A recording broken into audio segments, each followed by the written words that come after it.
Ay, ay. Look,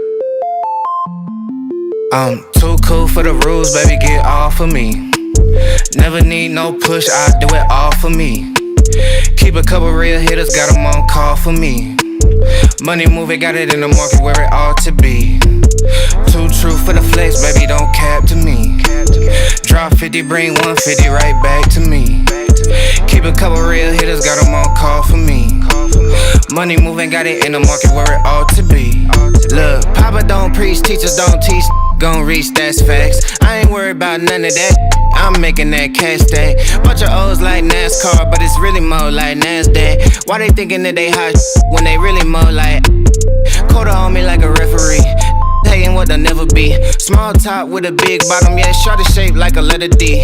Let her have it, then I let her be. If you love it, gotta let it grow. Crazy cause you really never know. When I'm hurting, never let it show. I'm a two-tone, two-phone, two-chain, new thing, lame with, but you a broke.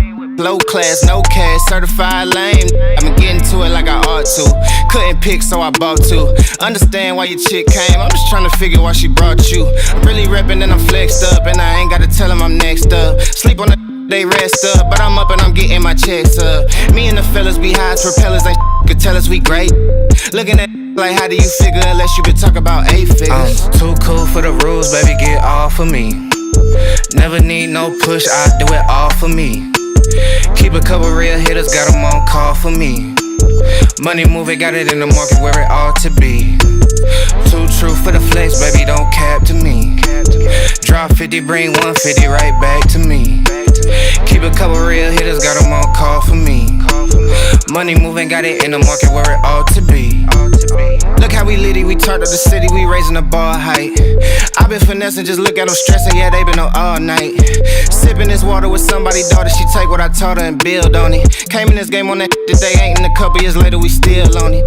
Be hating on it, be waiting on it like a new season. I bet an acre on it, I put some paper on it like I'm loose leafing. Buying them assets, build me a cash net, I could fall in. Look at my last bet, ain't got a tiptoe, I'm all in. Think on the level that can't fail, and I roll me a J with the hate mail. Been doing good on the merch sale, all this bread on me look like a bake sale. Tell her what's really good, I be really good on a jaw jack. Send an email about the bread, I'ma hit you back with the call back. I'm too cool for the rules, baby, get off of me. Never need no push, I do it all for me. Keep a couple real hitters, got them on call for me. Money moving, got it in the market where it ought to be.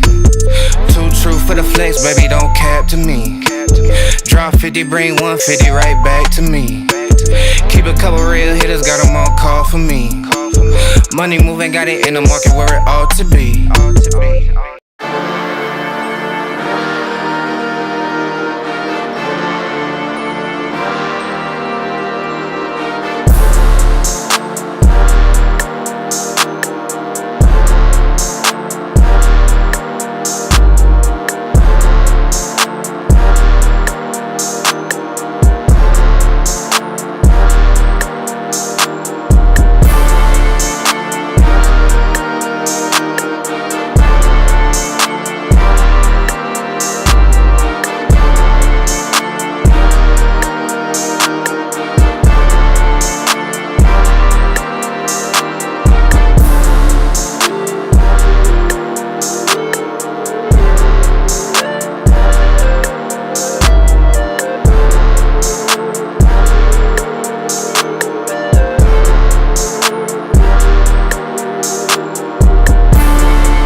Welcome back. Welcome back. Long time no see.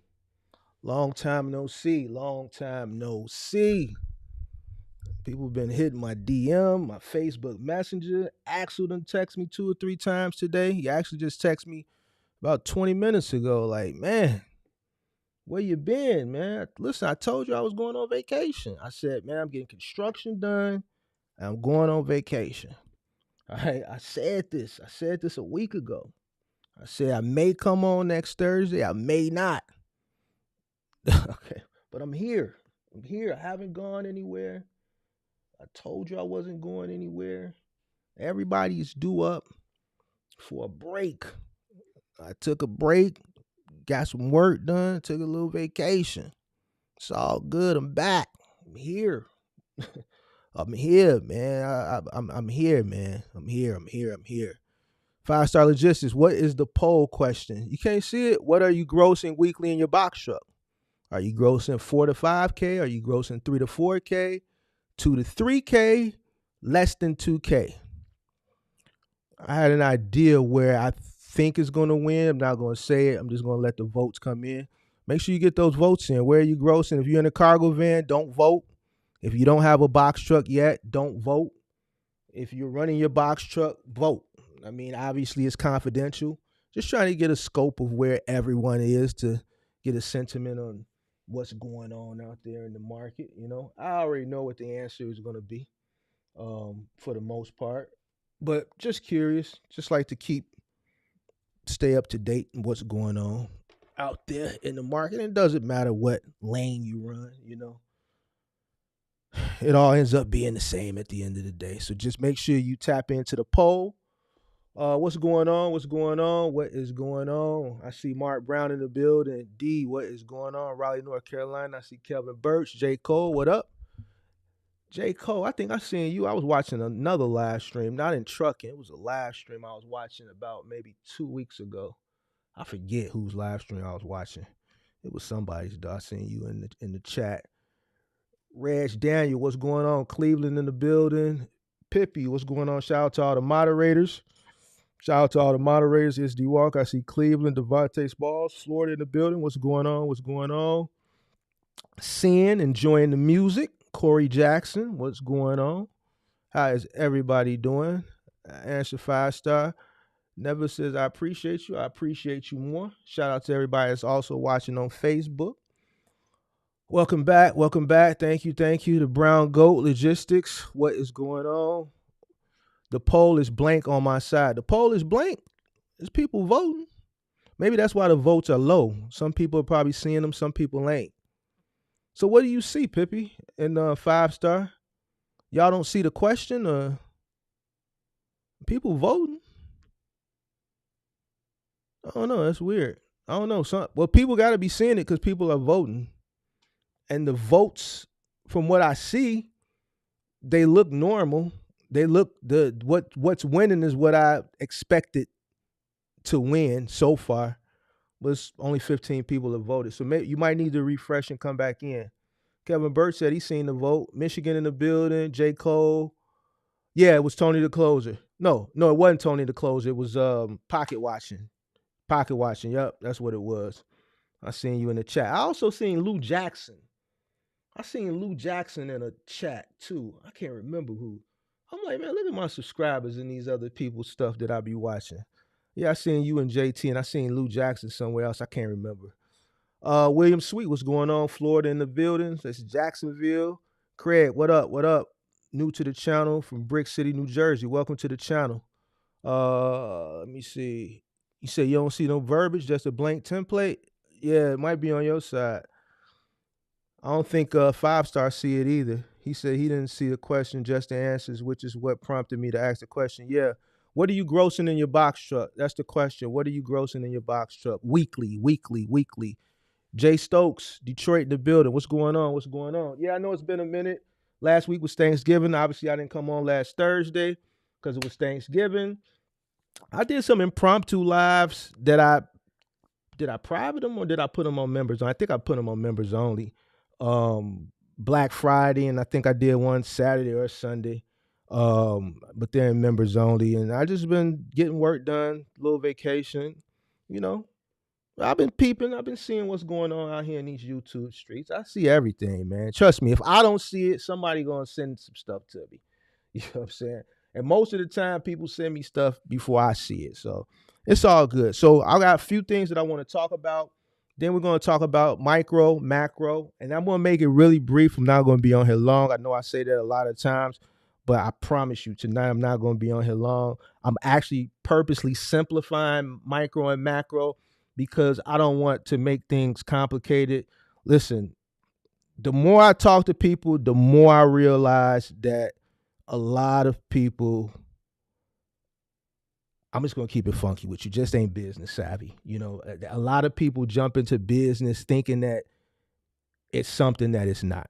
Not everybody. You're going to have some people that's more business savvy than others. You're going to have some people that are more business educated than others, but that doesn't necessarily mean that the person that's more business educated than someone else, that person who's less business educated can't be successful. They just have to educate themselves, and that has to start from day zero.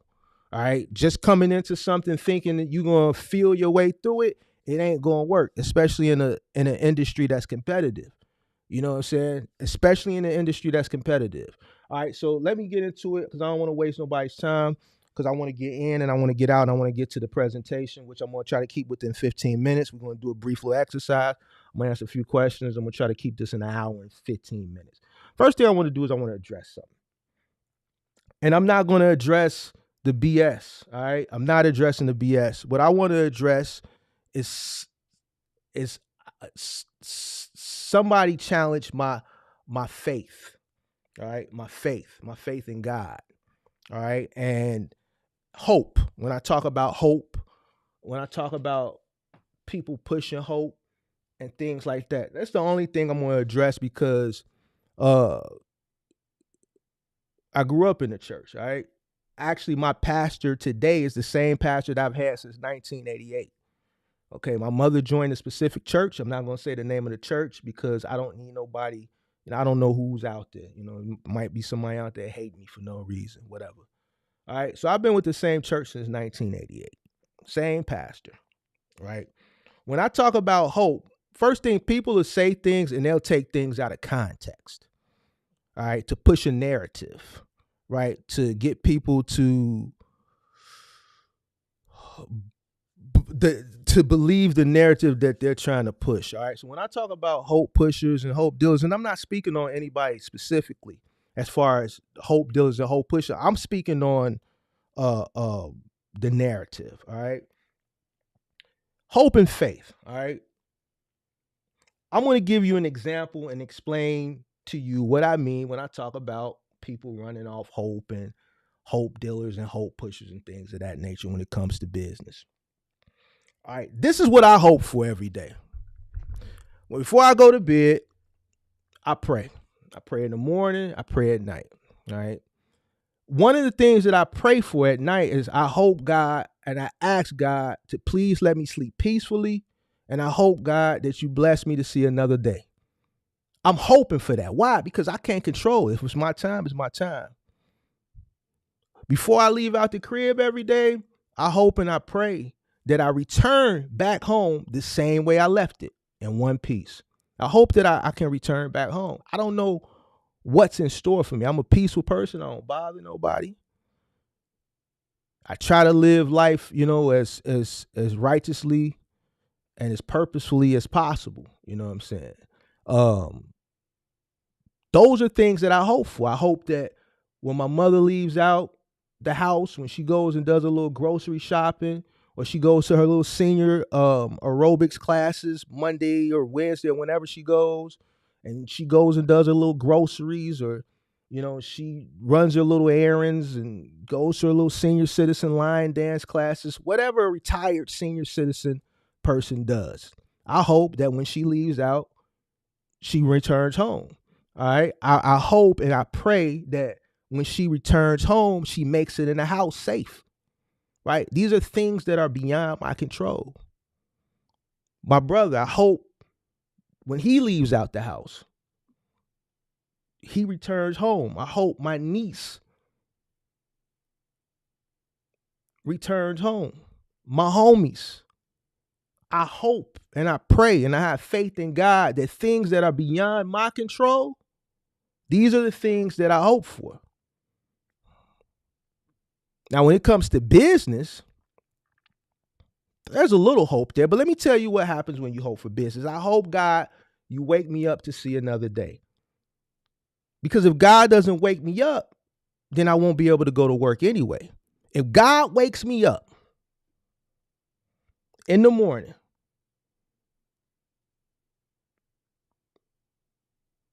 and I go to wherever I park my truck, let's say, and I turn the key in the ignition, turn the engine, as far as getting that work done, that's on me. Listen, I could hope that truck starts itself and drives to a loading dock and backs itself in, and magically this freight gets on the truck and magically it drives and drops it off, or magically go to a 3PL and it magically puts 12 stops on there with washers and dryers or couches and love seats and armoires. And when it gets to each stop, after it magically drives itself to the stop, it magically takes the washer and dryer in, or it magically takes the mattress up 3 flights of stairs. It assembles the bed frame. It magically puts the box spring on first. After you put the slats in, don't forget, you got to put the headboard, the footboard, and the slats. Put the slats in, then you put the box spring, then you put the mattress. Make sure you take the plaster off. This is all done magically. You can't hope for that. That comes with work. God has already did his job. You hoped, you prayed, you had faith in God. He woke you up that morning for you to see another day so you could go take your behind to work. Now, the rest is up to you. So when people say things like, oh, he's supposed to be a Christian, I am a Christian. My mother is probably praying right now. I got a praying mother. Been at the same church since 1988. I don't care what else a person say about me. They could make up stories, push narratives, do whatever they want. My faith in God, leave that alone. Don't take things out of context. I'm a devout Christian. I'm a Baptist. Go to a Baptist church. I remember when I first got my warehouse. And I don't know if I've told this direct story, but I've told a story how my mom would pop up at the yard every now and again with the holy oil. She would come in the office. Whoever was in the office, they know when they see mama come in, stand still. Because mama finna come in. She got a little jar of holy oil. She gonna put the little holy on and she gonna do like this to everybody in the office. She blessed everybody in the office. And then after she blessed everybody in the office, she would go outside and whatever trucks were there, when she came to the office, she would do the same thing with the truck. She wouldn't go in the truck. She would go to the hood of the truck, take a little holy oil, and bless each truck. Each and every time she came up there. Now, mind you, my warehouse and yard was in the neighborhood where I grew up at. So she would drive past every day. Some days she would come in, some days she wouldn't. But every day she had to drive past because where my warehouse was at, it was on the way to and from home, right? But I remember when I first got it, and I'm going to tell you how much of a Christian I am. It was imperative that the reverend come bless the office and the warehouse. It was imperative. So he came up there and he blessed the warehouse. He blessed my office. He blessed my business. So when I talk about hope to the young man who he's supposed to be a Christian, this ain't for no back and forth. This is the only thing I'm responding to. Don't nothing else matter, right? When I talk about hope, just don't take it out of context. Please, my religion, my faith in God, please don't do that. That's not cool. All right.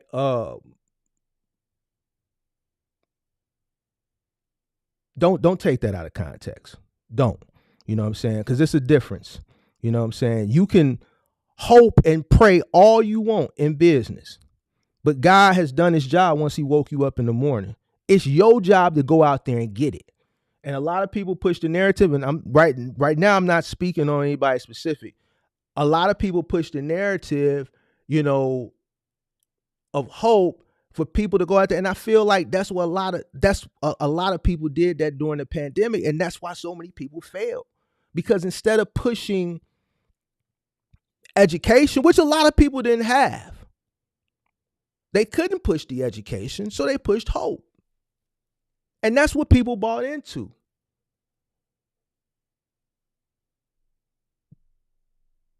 God ain't going to run the truck for you. Now, you can hope that when you go out on your route, man, God, please let me leave this warehouse, let me do all my runs, and let me get back home to my family safely. That's something you can hope for. But as far as carrying that stuff, hey, God, I hope, when I get to the first stop, man, Lord, I sure don't feel like lifting this washer and dryer, Lord. I hope you can just lift it for me. Like, come on now.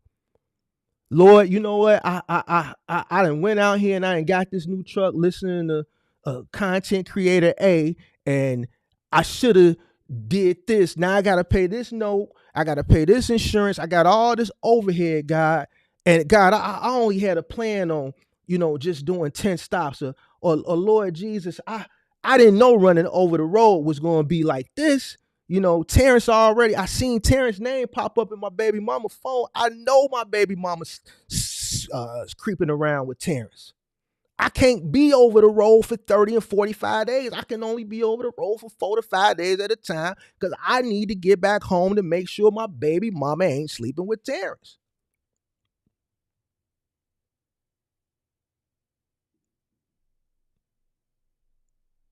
Nah, fam. Somebody sold you a dream. This ain't what that is. You got to get out there and work. God ain't going to move that truck for you. The job is the job. He blessed you with 2 arms, 2 legs, and the strength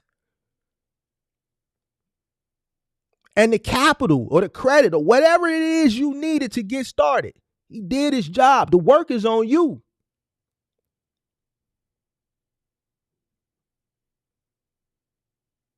So once again, hope ain't going to run your business for you. So don't take it out of context. Hope ain't going to run your business for you.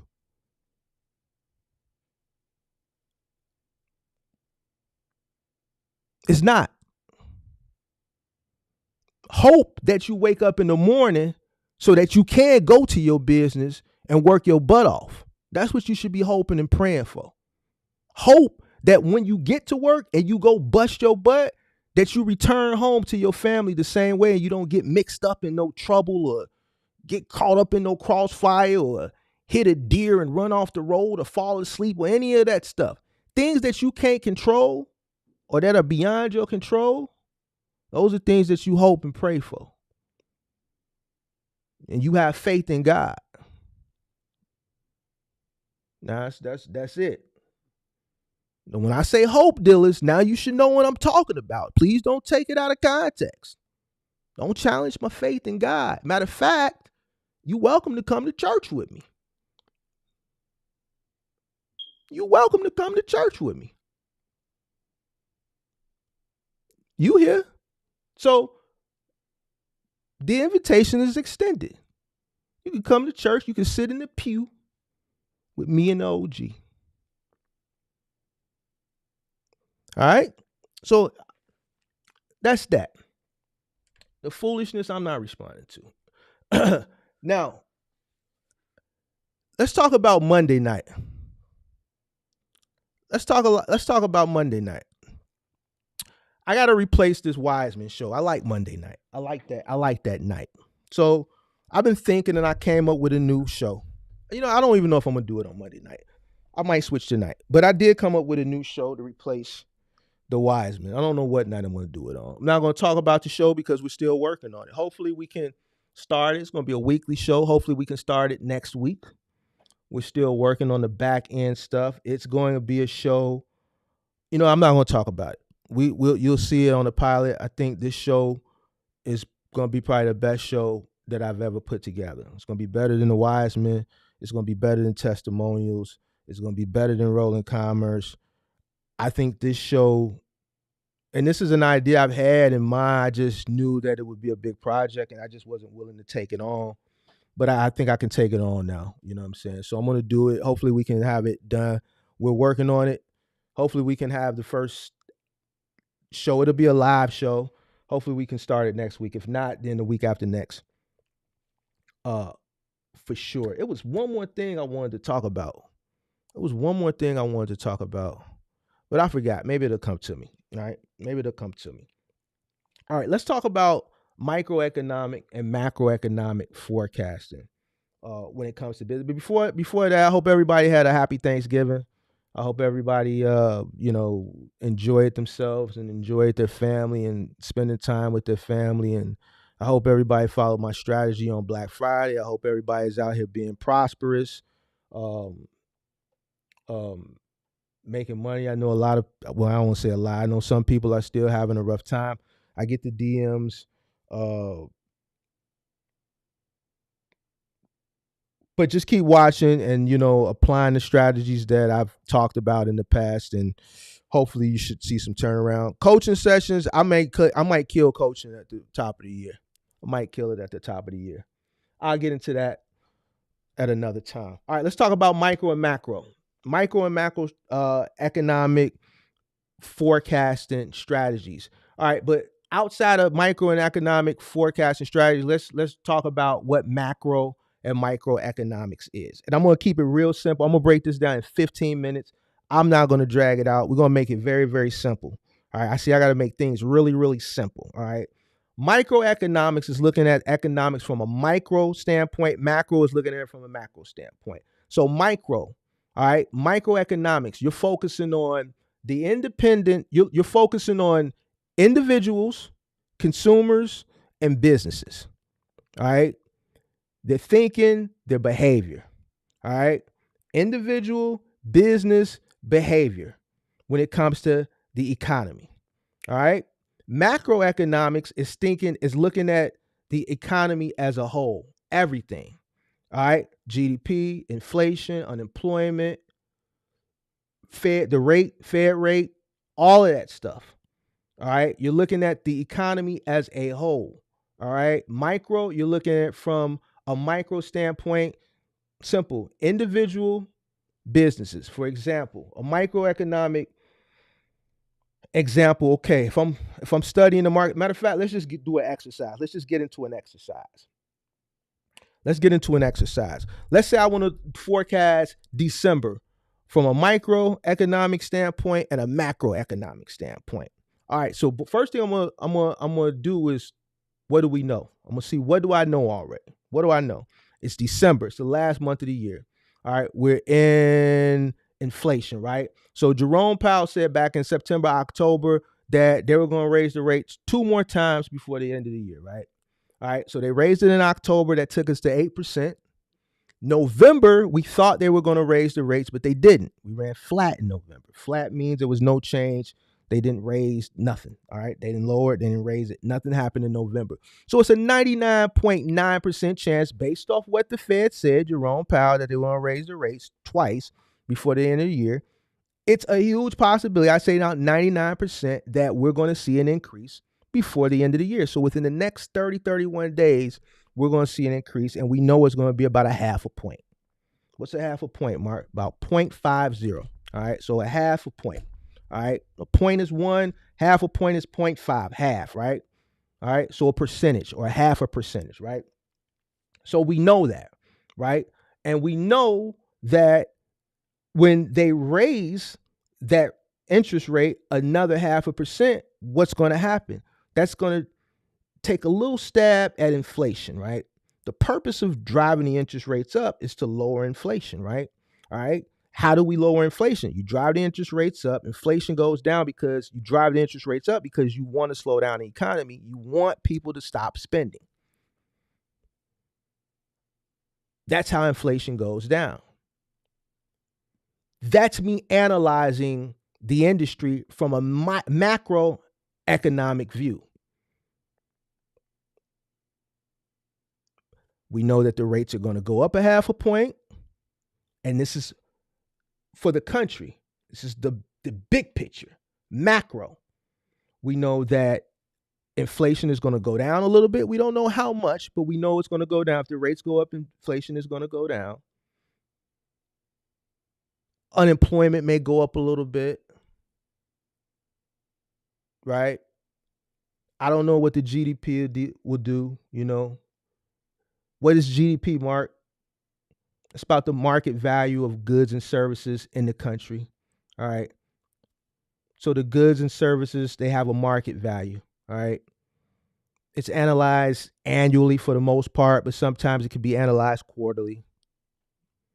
All right. So that's me forecasting December from a macro standpoint. Now, me forecasting December from a micro standpoint, because I'm going to forecast it from a macro first, then I'm going to look at the micro. So based on the macroeconomic forecast, I know one thing. People are probably going to spend less money.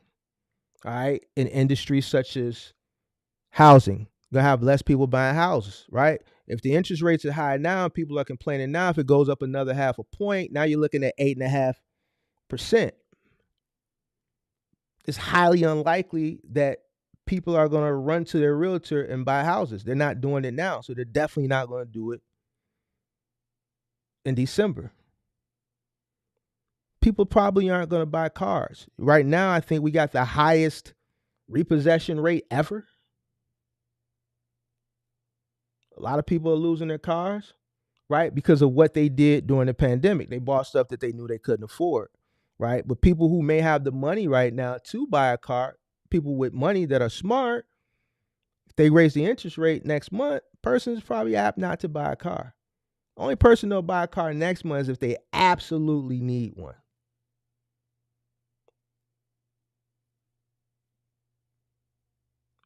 All right. So that's me analyzing the market from a micro standpoint because I'm looking at the consumer behavior.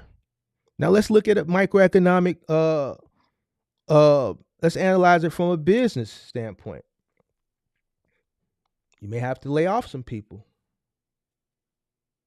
You're going to have less consumers coming in the store, depending. We look at it further from a micro standpoint, right? Consumer spending. Where are consumers going to spend their money?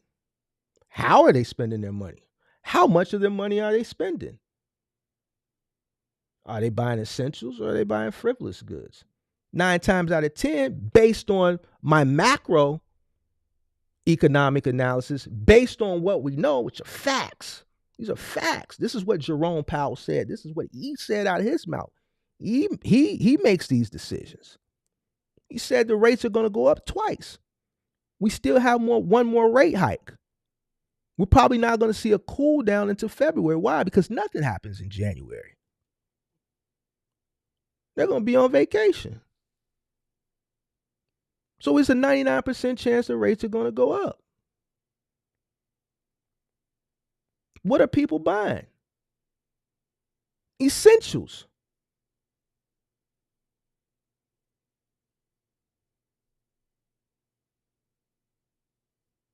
So now if I look at it from a business standpoint, business guy, not box trucker, not cargo vanner. If I'm coming into business and I'm a smart guy, I watch Mark the Mentor. I like Mark the Mentor. You know, I like how he talks. He's a smart guy. He's saying things that other people aren't saying. And it makes sense. It makes sense, right? Because I was just on TikTok and I see all these people on TikTok crying, talking about their grocery bills and how they can't do this and how they can't do that. But they always talk about how much money they spent at the grocery store. They're complaining about the groceries, how much money they're spending. I don't see them complaining about anything else. So that lets me know 2 things. Groceries are high, but yet and still they're buying them. Why? Because it's something that you can't live without. So if I'm spending more money on essentials, I have less money to spend on frivolous stuff. So if I'm coming into a space and I have to make a decision, do I want to go OTR? Do I want to do local? Do I want to do Amazon? Do I want to do box truck, 26-footer, 16-footer, cargo van? All this should come into mind on how I make my decision on what lane I should come into.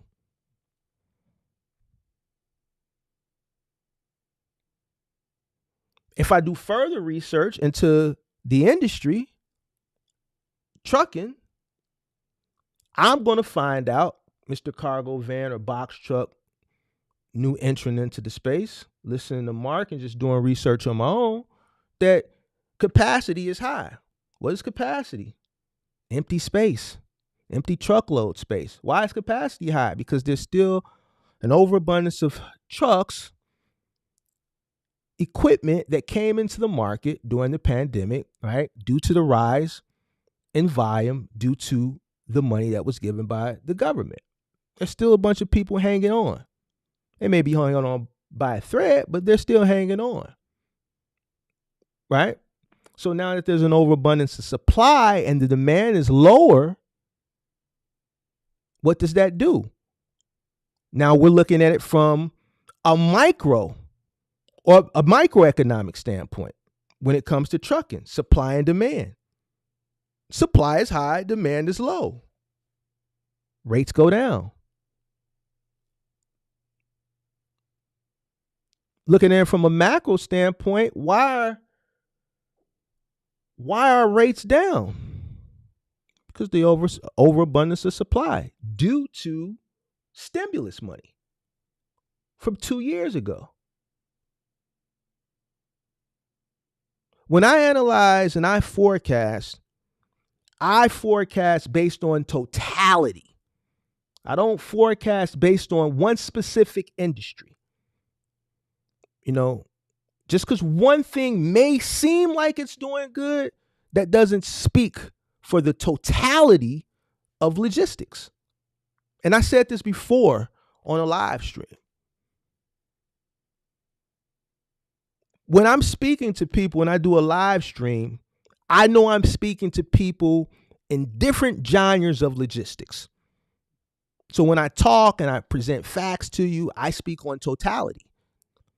That's why when I make my forecast, I never generalize it to one specific niche.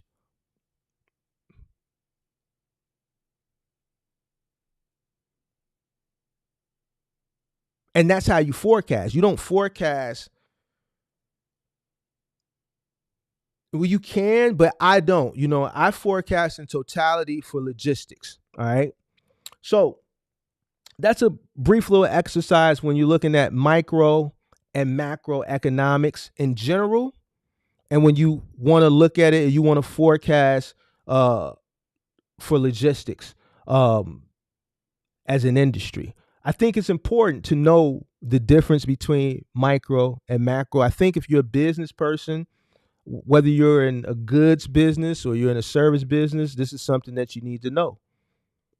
This is something that you need to know. You know, all this stuff matters. All of this stuff matters. I think educating yourself on this types of stuff, if you're already in the space, it's going to help you maneuver a little bit better. And if you're looking to get into the space, it's going to help you determine what lane to get in. People ask all the time, is now a good time? Is now a good time? Is now a good time? Listen, any time could be a good time as long as you're doing the proper due diligence. I'm not going to go ask nobody in no industry if I don't know anybody that's already in that industry per se is now a good time. I'm going to do the research. I don't care if it's housing. I don't care if it's sheet metal. I don't care if it's real estate. I don't care if it's selling cars. I'm going to do a macro. I'm going to do a micro forecast. I'm going to look at from the big scale, the macro level, and then I'm going to look at it from the small scale, the micro level. If I want to open up a car dealership, from the macro scale, would now be a good time to open up a car dealership with the interest rates as high as they are?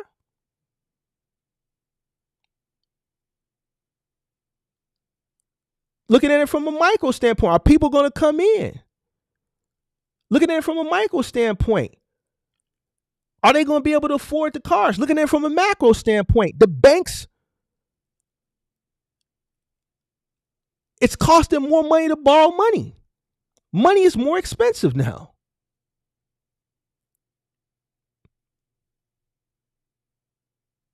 Because that interest rate the bank is giving you, the Fed gave it to them. They're just passing it along to you. They're not going to take the hit. They're just going to pass it along to you. So now I'm jumping back and forth. I'm looking at it from a macro standpoint, the Fed, the bank, the interest rate, micro standpoint. I might want to wait. I don't know if they're going to approve me. A lot of people not getting approved right now.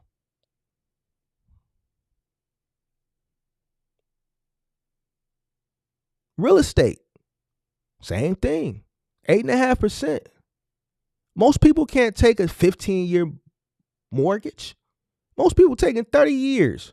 They got to stretch that payment out 30 years so they can get that monthly payment down.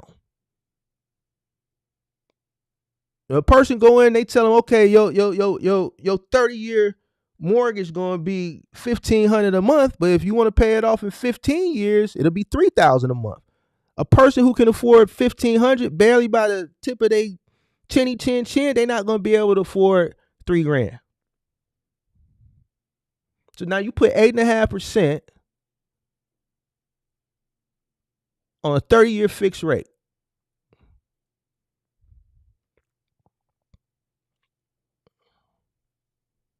From a microeconomic standpoint, if I was analyzing, I wanted to get into selling homes, let's say.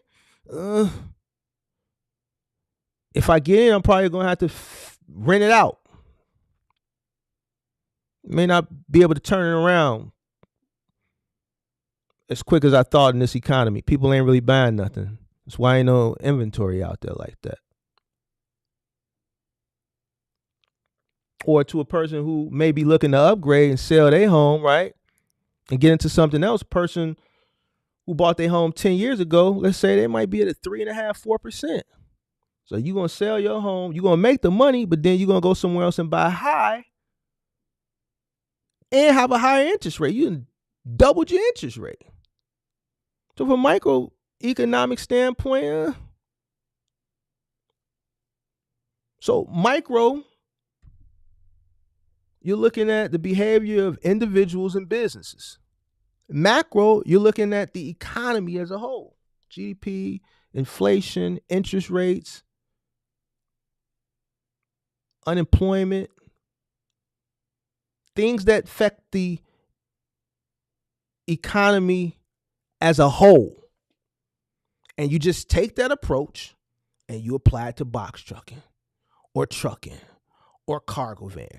Why do you think when people ask me, oh, Mark, should I start a box truck business? Andrew Green said 8.5% is normal. Well, I could tell you, I've never bought a piece of property at 8.5%. So it's not normal to me. It may become the new normal. And 8.5% isn't the highest interest rates in my lifetime. It's like 16, 17% in the 80s. But we haven't seen rates like that in a while, right? 8.5% is not normal to me. It's not normal to me because I don't have an 8.5% interest rate. I've never bought anything at an 8.5% rate. So I don't know when you say is it normal, it's not normal to me. I'm in the threes. Hey, 3 and some change is a long way from 8.5, sir. And that's a fact, though. Listen, I'm not at an 8.5. That's not my normal.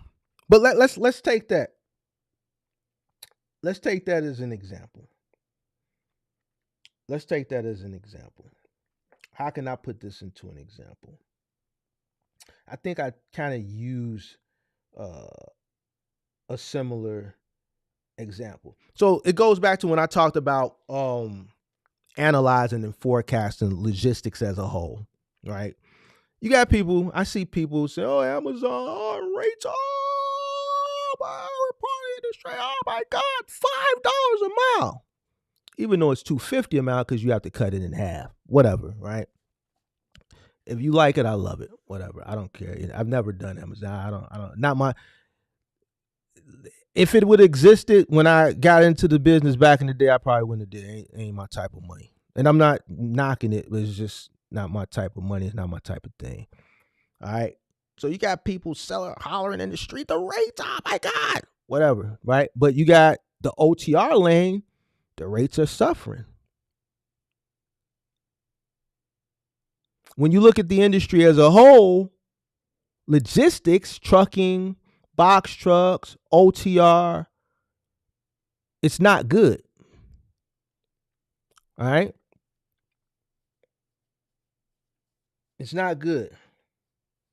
Right? So if you looked at it one-sided, it wouldn't represent that industry as a whole.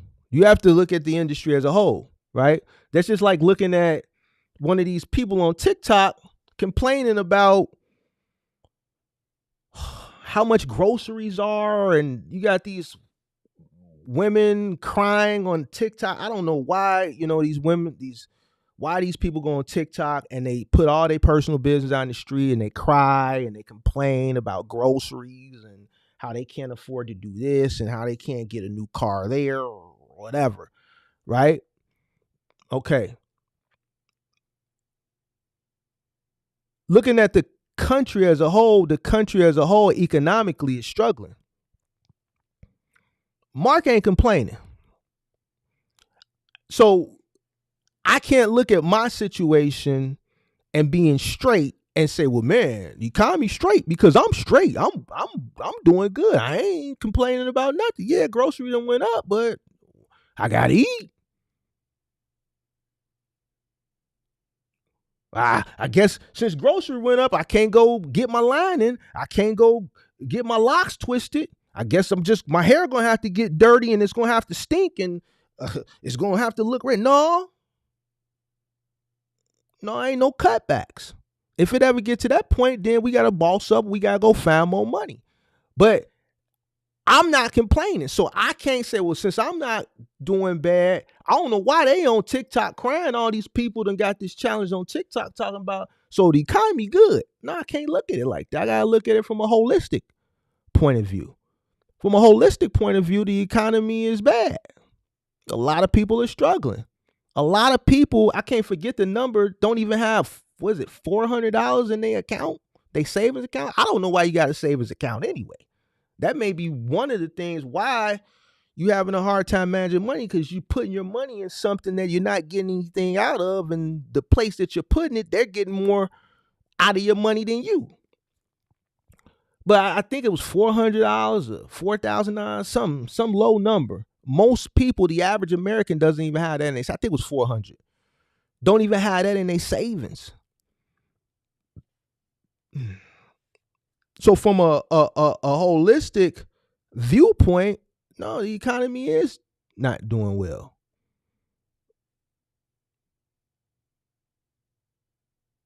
I know groceries are high.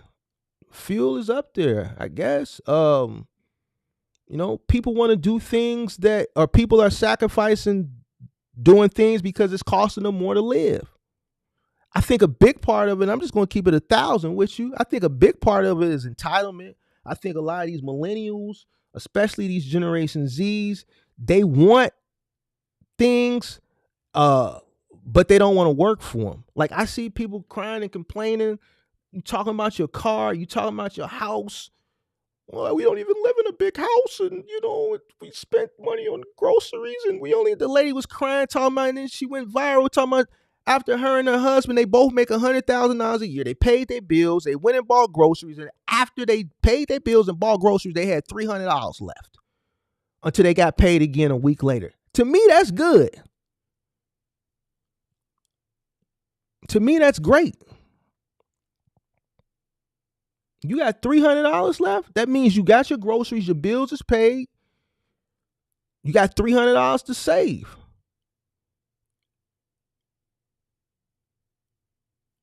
I don't really know. I don't know really know what the complaint is with people, but it is what it is. So, but if I was looking at it from a personal, selfish point of view, then no, it's not how you forecast. It's not how you look at things. You look at it from a holistic approach, So the country is struggling, so that's how you forecast. I wouldn't forecast just Amazon relay. And so if Amazon is doing good and everything else is doing bad, well, Amazon is doing good, so logistics, the industry is good. Or if OTR was doing good and let's say Final Mile and Amazon and Cargo Van was doing bad, oh, well, the industry must be doing good. These lanes, they just doing something wrong. No, you don't look at it like that. You look at it from totality, logistically. And then there's a lot of other entities when it comes to logistics other than the actual service providers and their trucks or their vans. It's affecting the brokers too. It's affecting other entities. It's affecting the dispatchers. It's not just the truckers that are struggling.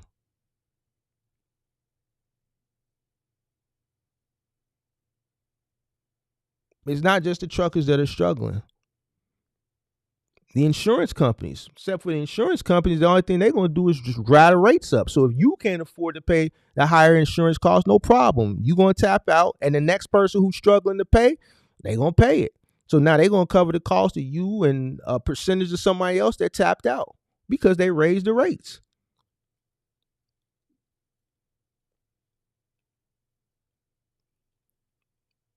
So that's how you should look at business. That's how I forecast. That's how I'm able to stay ahead of the curve in any business. It don't have to necessarily do with trucking. It could be in finances. It could be in the restaurant industry. It could be in anything. You got to look at things from a micro, a micro, and a macro point of view. So now you know the differences between the two. Hopefully, you guys take this information and apply it to your business and stop being out here willy-nilly in it and not knowing what's going on, not knowing if you're coming or you're going. That's not how you're going to run a successful business. Your business will never be successful if you don't know what the hell you're doing. It's going to be a guy like me that's going to come in that does know what he's doing, and you're going to be fooled. I say this to you all the time, all the time, all the time. All right. They don't want to put in the work. So that goes back to what I was talking about earlier with the hope. You know what I'm saying? You got to want to put in the work. And, this is something that I've repeated. I've seen other people repeat it over and over and over and over and over and over and over and over and over again. And I'm going to be honest with you, man. I just see, and it's part generation, but then again, I think it's just, rest of it is just entitlement. I think as time goes on, we as a country are just going to feel more entitled. I'm not from this generation. I came from a generation where technology wasn't as advanced. None of this gig economy, all this cell phone technology and all this stuff, it didn't exist. Like, we didn't have free time. And I watched like a meme or a reel or a short where someone compared, they had a video, a short clip of people working out in the gym in 1975 and people working out in the gym now. And I don't know if anybody sees it, but I go to the gym 5-6 times a week. And when I looked at that, it's so true. 1975, when no cell phones existed, none of this BS, social media, none of this stuff, people went to the gym. You seen people in there working out. Everybody was working out. You go to the gym now, and then it jumped to now. People sitting on the machine, they'll do one little lazy ass set, and then they'll be in their phone for 10, 15 minutes scrolling. You waiting on the machine, they scrolling, then they go do another little lazy set, then they back in their phone scrolling again, holding up the machine, not, you're just not persistent with their workout. So now you can take that same comparison, and you can compare it into trucking now. It's a sense of entitlement. I wouldn't even say laziness. I just think it's a sense of entitlement. And this is just not in trucking. It's in every industry. Restaurant industry, retail industry, trucking. People want a lot for less. People want a lot without putting in the work. Everybody want to be rich. Everybody want the success, but they don't want to put in the work.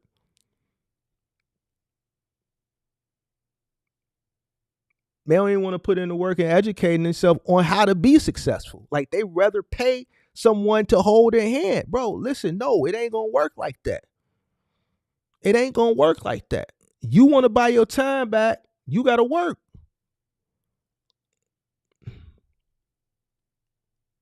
You got to work. And you got to decrease your living. That's another thing. People, and I keep saying, I see it every day. People, they don't want to decrease their living. They don't want to make the sacrifice. So when they do see a little bump, make a little money, they got to go spend it on some dumb stuff.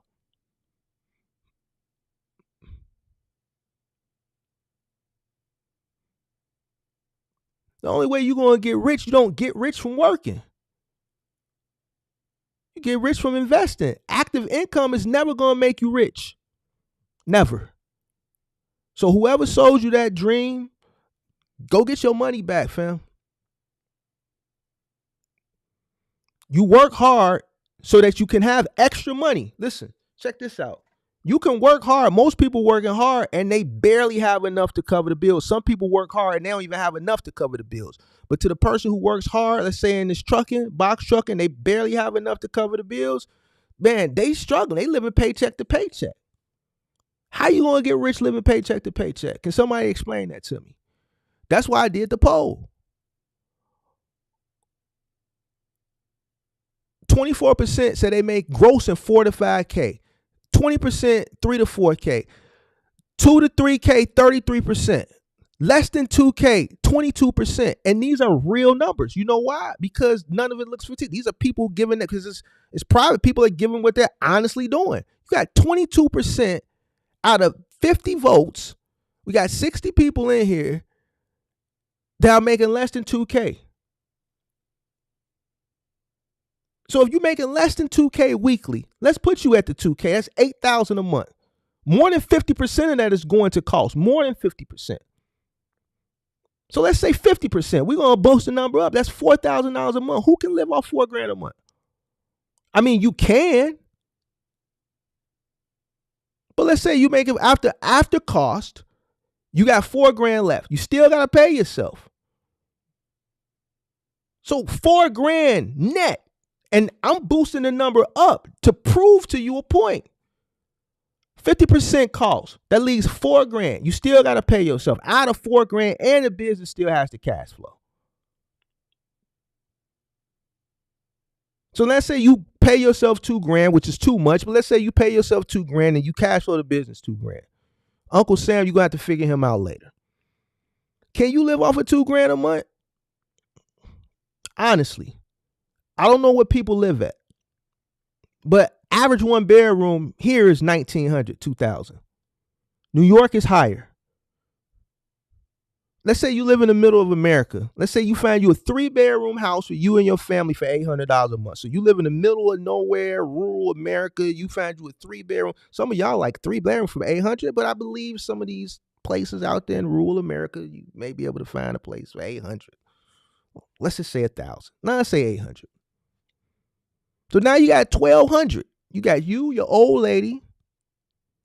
You live in middle America, so you got at least 3 kids. Ain't nobody living in middle America with 1, 2 kids. People live in middle America, they got big families. So you got 3, 4 kids. We're going to give you 3 and a dog.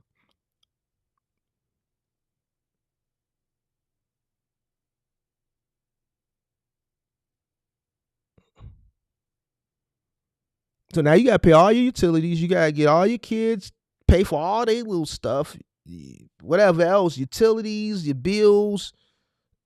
$1,200 ain't going to cut it, fam. Not for the whole month. Food. You got 3, 4 kids.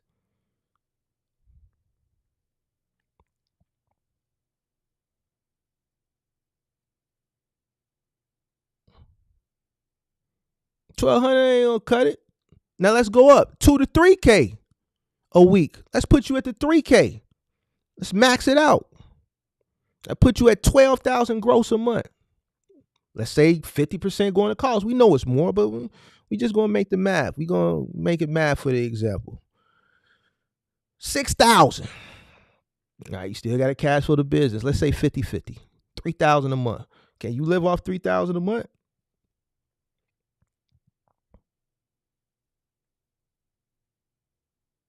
I don't know. Can you? That's the question. The reason why I keep saying that is because that's the question that you should be asking yourself. These are the things that you have to do before you go into business that no one does. No one talks about. You start a business, the business has to take care of itself and it has to take care of you. It has to pay you so that you can take care of you and your family.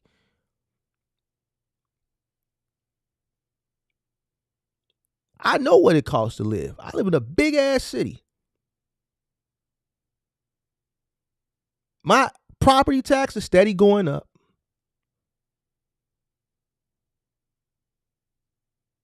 They just added a special assessment, my condo association. So on top of my assessment, they just added a special assessment, and that's something you agree to. If something needs to get done and everybody that lives in the building assessments don't cover it, hey, special assessment based on your square footage. So now I got to pay a special assessment, have no choice, for my condo and my parking spaces that I own. So not only did they add a special assessment on top of my assessment, they added another assessment for all my parking spaces. Got to pay it. So that means you have to have money set aside for the unexpected. Is $2,000 to $3,000 a week or $2,000 a week? Is that going to leave you money aside for the unexpected?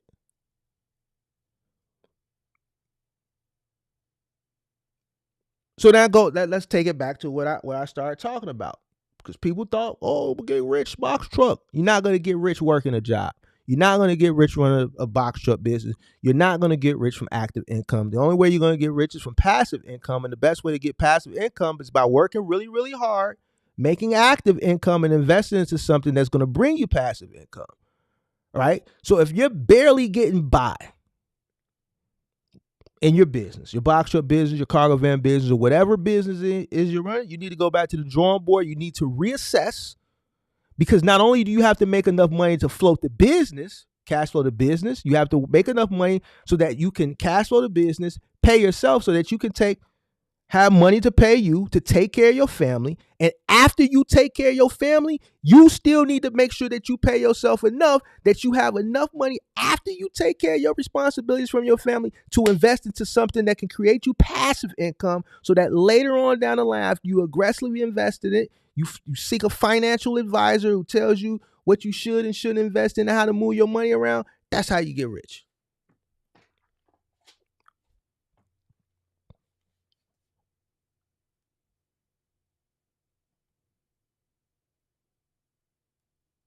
That's why I put the poll up.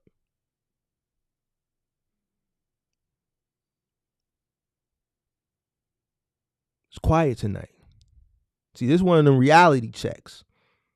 And I'm doing it very, very nice, because I'm constantly trying to get people to think.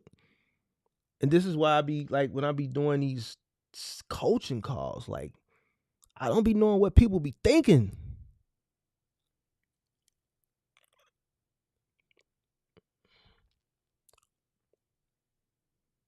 So yes, you're right. You have to work extremely hard. And I know, man, Mark, we heard you say this a million times. Yeah, but I'm telling you from experience. It's the reason why I can sit here and tell you this stuff. I know what it's like. Early days, late nights.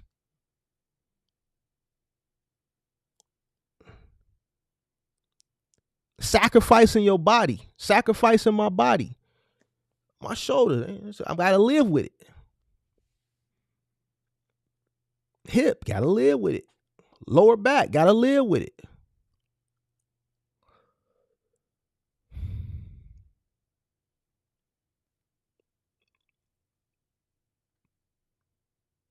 When I look back on it, could I do it now? No. I did it when I was supposed to do it. I'm happy I did it then.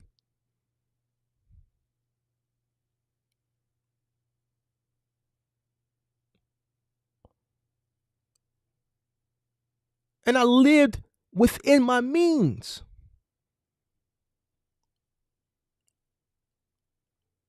I don't understand why people feel like they gotta stunt. You stunt when you can listen. If you can't walk in the store and make a purchase without sweating and thinking about it and going to the calculator and thinking about when your next paycheck and then figuring out which bills is coming out and all that stuff when to make sure your account don't go into the negative, then mean you can't afford it.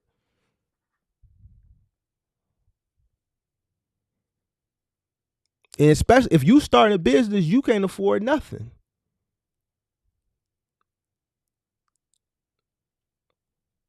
I didn't take a vacation from 2010 to 2015. I didn't go nowhere. I went to one wedding, 2012. And that was for an employee. So I was like almost had to go. Employee gave me an invitation. He was getting married in Vegas. I flew to Vegas. Me and my girl, we flew to Vegas. But other than that, I didn't go on vacation for 5 years. I lived at my OG's crib for 4 of them and I had a shit ton of money.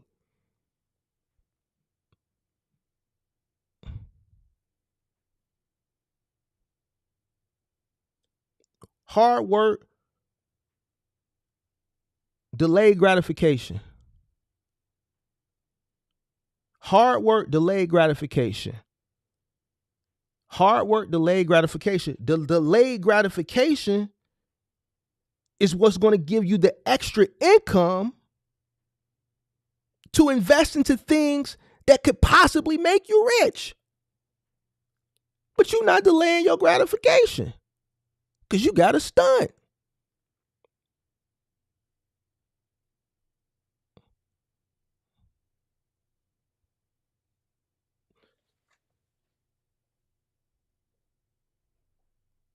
I shut down October of last year. For the last 3 years, I was on a truck. All right. So for the last 3 years, I ran a route. Me. All right. I'm so cheap when it comes to business as far as myself. Right. As far as myself, certain things I'll spend money on. I don't buy like cheap tires and stuff like that. But when it comes to myself, I'm very cheap. I try to get the best work boots, the best work gloves, the best uniforms for the cheapest prices, right? Because I've always given my uniforms out. I used to charge people for uniforms back in the day, but as time went on, I just started giving them out. So I try to get the best quality for the cheapest about. Me, I found some really good work boots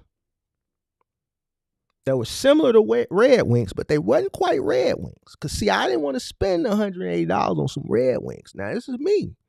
I can afford to get some Red Wings, but I found some copycat. Now, I'm not going to, my regular clothes, and I'm just talking about delayed gratification.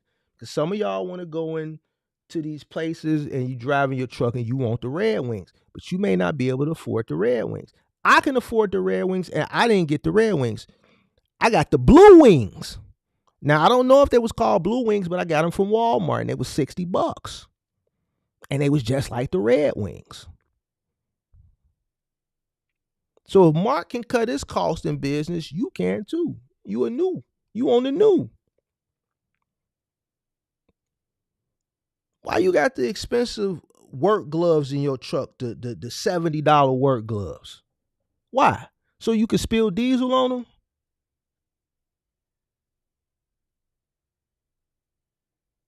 You go to Amazon, you get the $10, $19, $14.99 work gloves. You check the box, they're going to give you an extra 5% off.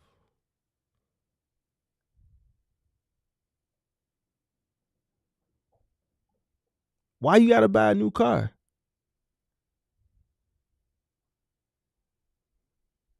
You supposed to be over the road anyway. What you need a new car for?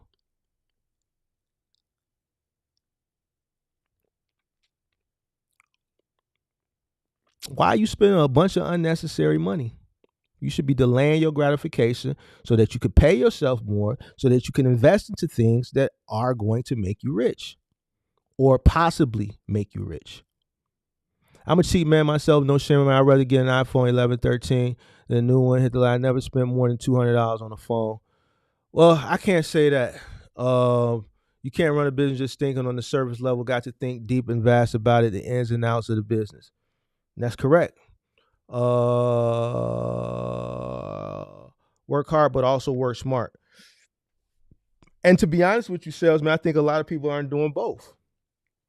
I think people aren't working hard or working smart.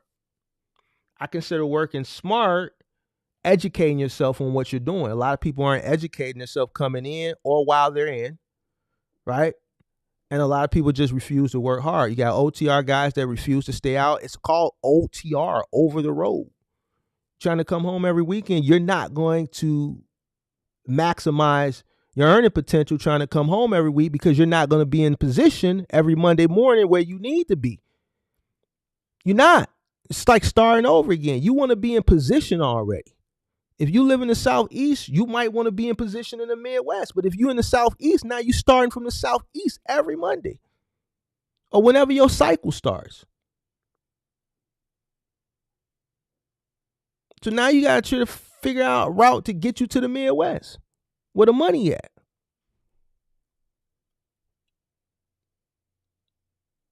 If you run a final mile,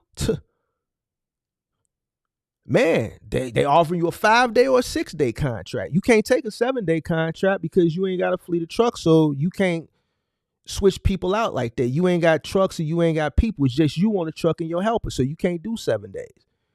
So you going to take the 5-day or they offering you a 6-day? Which one you going to take? See, the typical person now, they going to take the 5-day contract because they want 2 days off. The hard working guy going to take the 6-day because that extra day is going to be extra money. All right. Those 5 days may be enough to cover his cost, pay himself, right? And that's it. That extra day is all him. That profit from that day is what he can take and invest.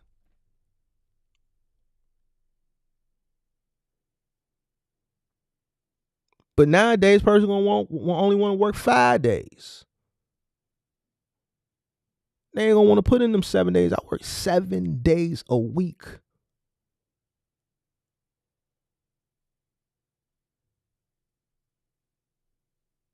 From 2010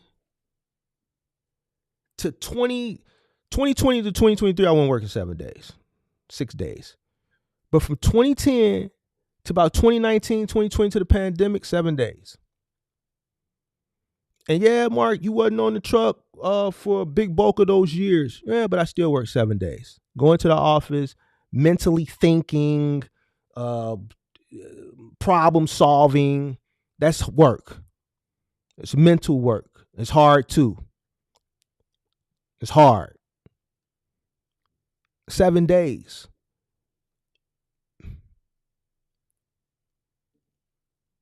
Because I had a plan. Every single thing I do is planned out, from purchasing real estate to purchasing vehicles to investing money to enter strategy to an exit strategy. Everything is planned out. I don't do nothing willy-nilly. I'm very strategic. I'm very calculated.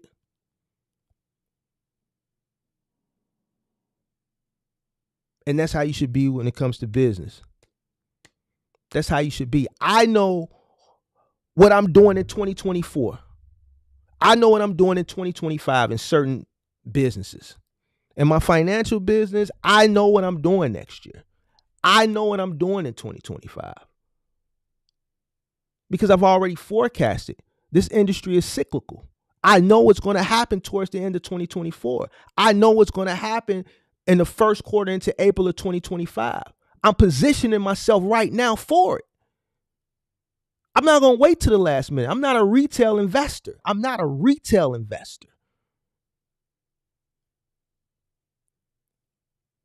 don't move my money down off hype. That's what you call a retail investor. Same thing with the box truck. A lot of people got in off of hype.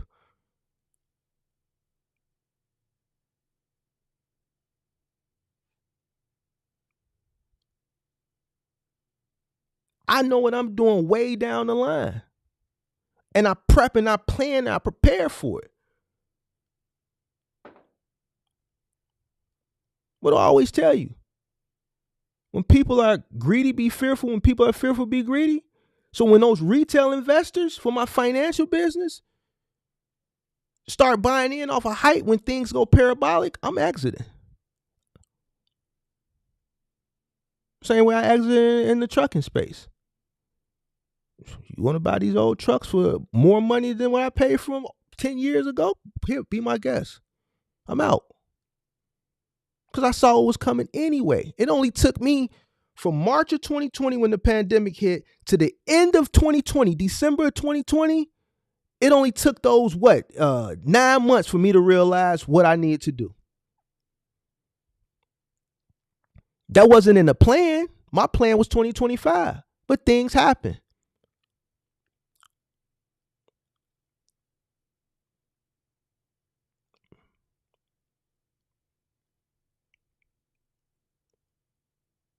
Talk to a lot of people, no plan.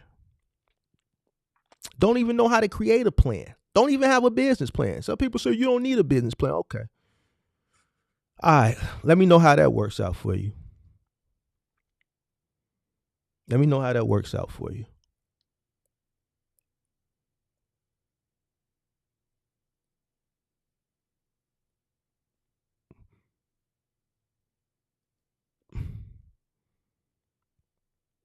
How can you be rich when you don't have the money to allot into things to work for you? You got to get the money. That means you got to work.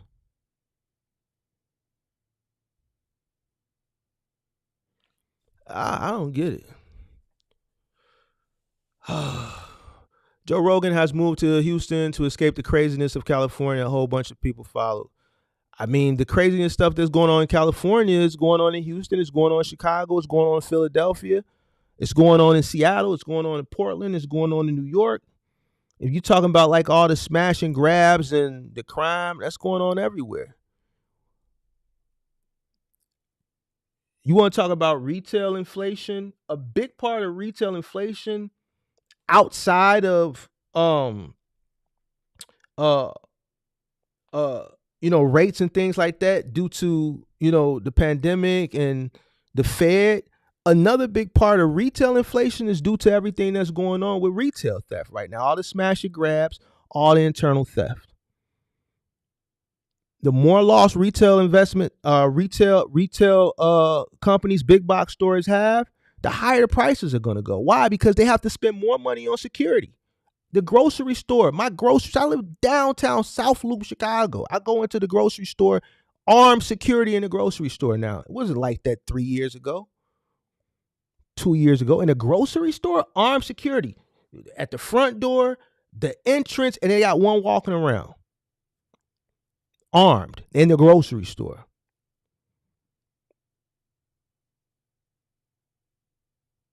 Self-checkout. I was in Home Depot today. I was in Walmart last week. Every single self-checkout line now is not self-checkout anymore. Every single self-checkout line has an employee there scanning your stuff. So the technology that they invested money into some years ago to remove and get rid of associates or workers, right? To let people check out on their own. And, they allotted millions for loss. Yeah, we know some people are going to scan this and skip over that. They got the technology that weighs it. If you put some extra in, it'll snap your picture or show you video that you didn't scan. Whatever. But it's to the point now where it's so bad that even the self-checkout lines at Walmart have an associate there scanning the stuff for you now because they don't trust you doing it on your own no more. And it just ain't Walmart. I was in Home Depot today. They got a whole thing of self-checkout lines when you get to the self-checkout, but they make you stand in one single file line and they got an associate every single self-checkout line. So guess what? Now we got to hire more employees and we got to hire security. And if we already was a business that had security, we got to hire more security. So now our costs have gone up as far as employment is concerned. So now we got to raise the cost of goods. So I don't think goods are going to all, if rates retrace, I don't think goods will ever go back to the way they were. Why? Because it's too much retail theft. So someone has to pay for that retail theft. And it's going to be us, the consumers.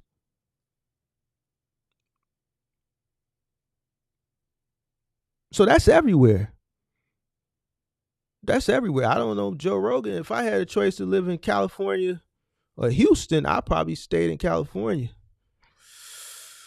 I can live off $2,000 to $3,000 a month. I wish I could say the same thing, man. Shoot, just my mortgage is a little over $2,000. My assessments is another $7,000. So, Mark, the projects is expensive now. All the projects tore down here.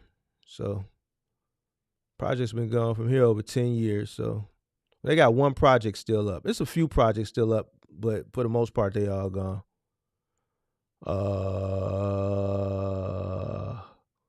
Let's see. They just hire you for free to bag your groceries. Yeah, well, they back now. So they got people ringing you out at the self-checkout. Yeah, Walmart had that idea when they first started with self-checkout. Just broke people in slowly. Well, I don't think people knew we were going to get to this point. The pandemic just affected a lot of things, man. Getting outside of trucking, just people's mindset, people's behavior. I think the pandemic did more, as far as the stimulus money, it did more bad than it did good, because it gave people a taste of something that they never had before. A lot of people had never been outside of their neighborhood before. I know people here that never been past 79th Street. You dig what I'm saying? And they took their first airplane ride because they was getting unemployment. They hit a lick where they was getting unemployment in 4 or 5 states during the pandemic. I know a guy who actually worked for me. He worked for me. He was working for me during the pandemic, and he was getting unemployment in 4 or 5 states. He told me, man, Mark, I got it cracking in Indiana. Mark, I got it cracking in Arizona. I get you 20 for 5. So you mean to say you gonna give me 20,000 and I give you 5 out of that 20, so I'm gonna get 15. Yeah, I can get you set up. I got Arizona cracking, I got Indiana cracking. What's up? This is my employee to employer. This is my employee talking to me, telling me he can get me unemployment in 2 states that I don't live in, and it would cost me $5,000 each state. So when you got people getting unemployment from multiple states, they getting PPP, PUA, they doing things that they never did before. They taking their first airplane ride. They going Vegas. They walking the Strip. They going in and out of the hotels. They gambling. They going in the Aria. They hit the mall in Aria. They went in Balenciaga. They ain't got them some Balenciagas. They went in the Burberry. I see him on Instagram. He got the Burberry sneakers with the Burberry t-shirt. I go back on Instagram later. I see him at the Usher show front row. And this is a guy that was asking me for an advance a few months ago.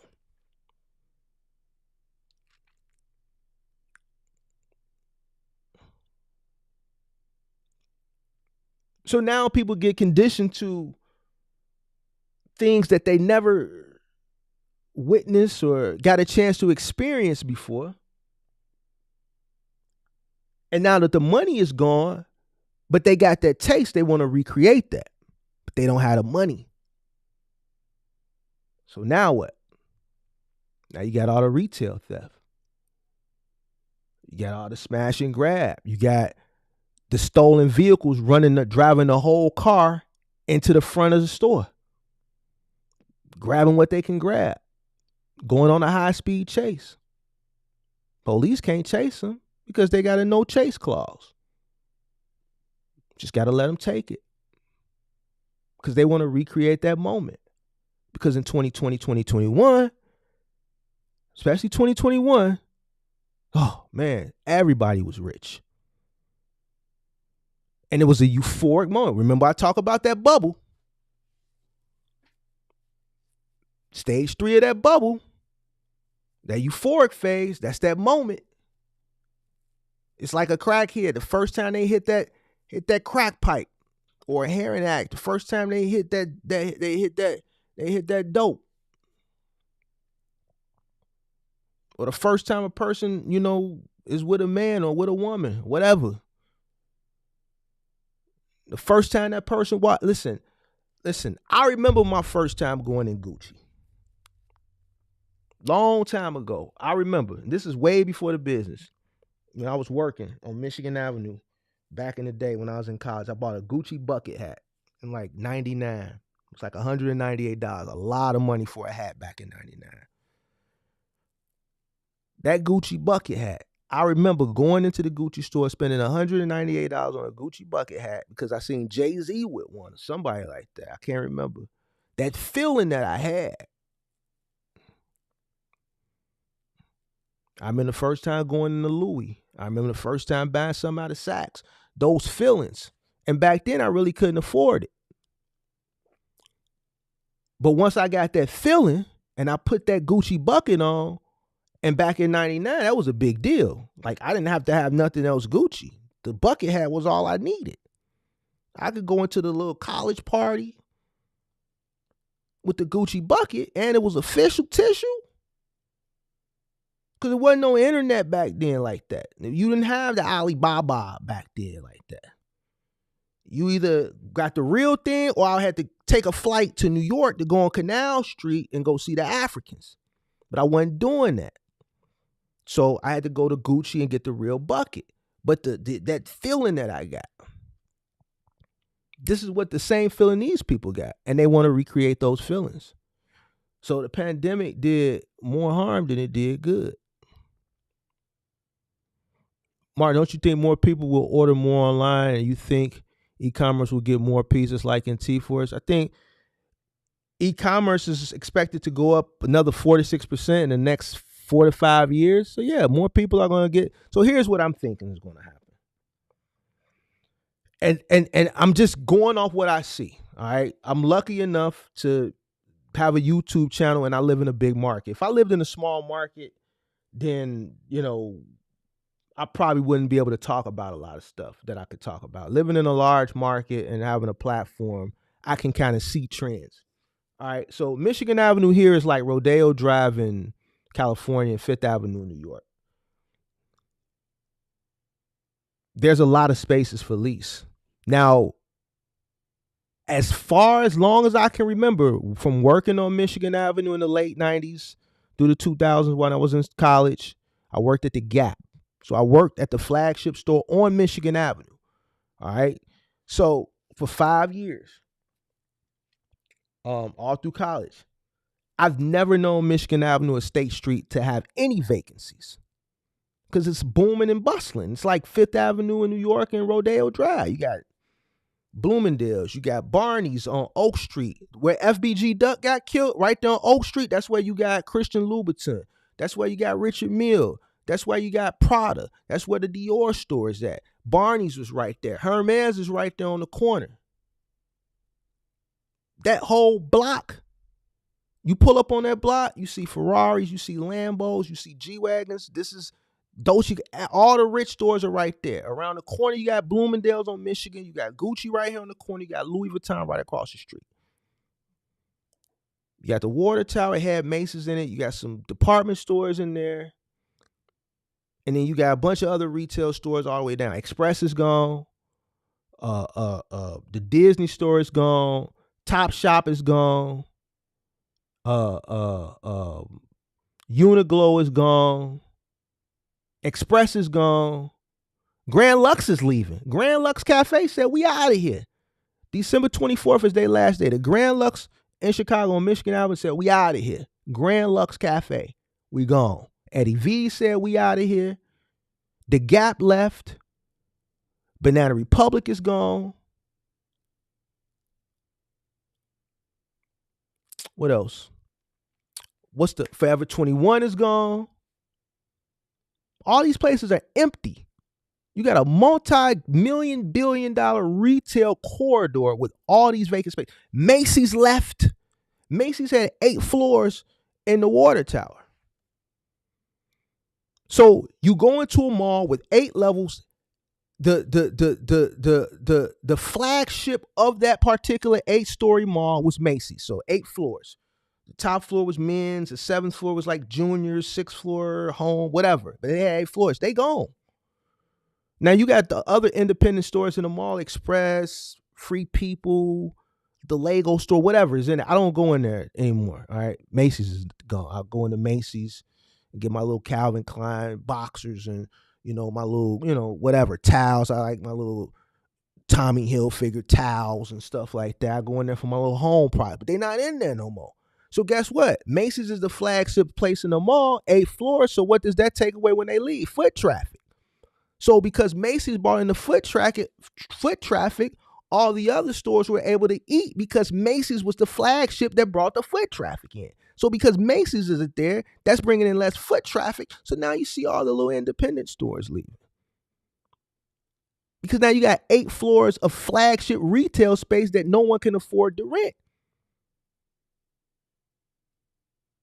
So you add that in with all the smash and grabs. Not everybody's like Burberry here. Burberry got a Chicago police car that sits in front of the store all day and all night.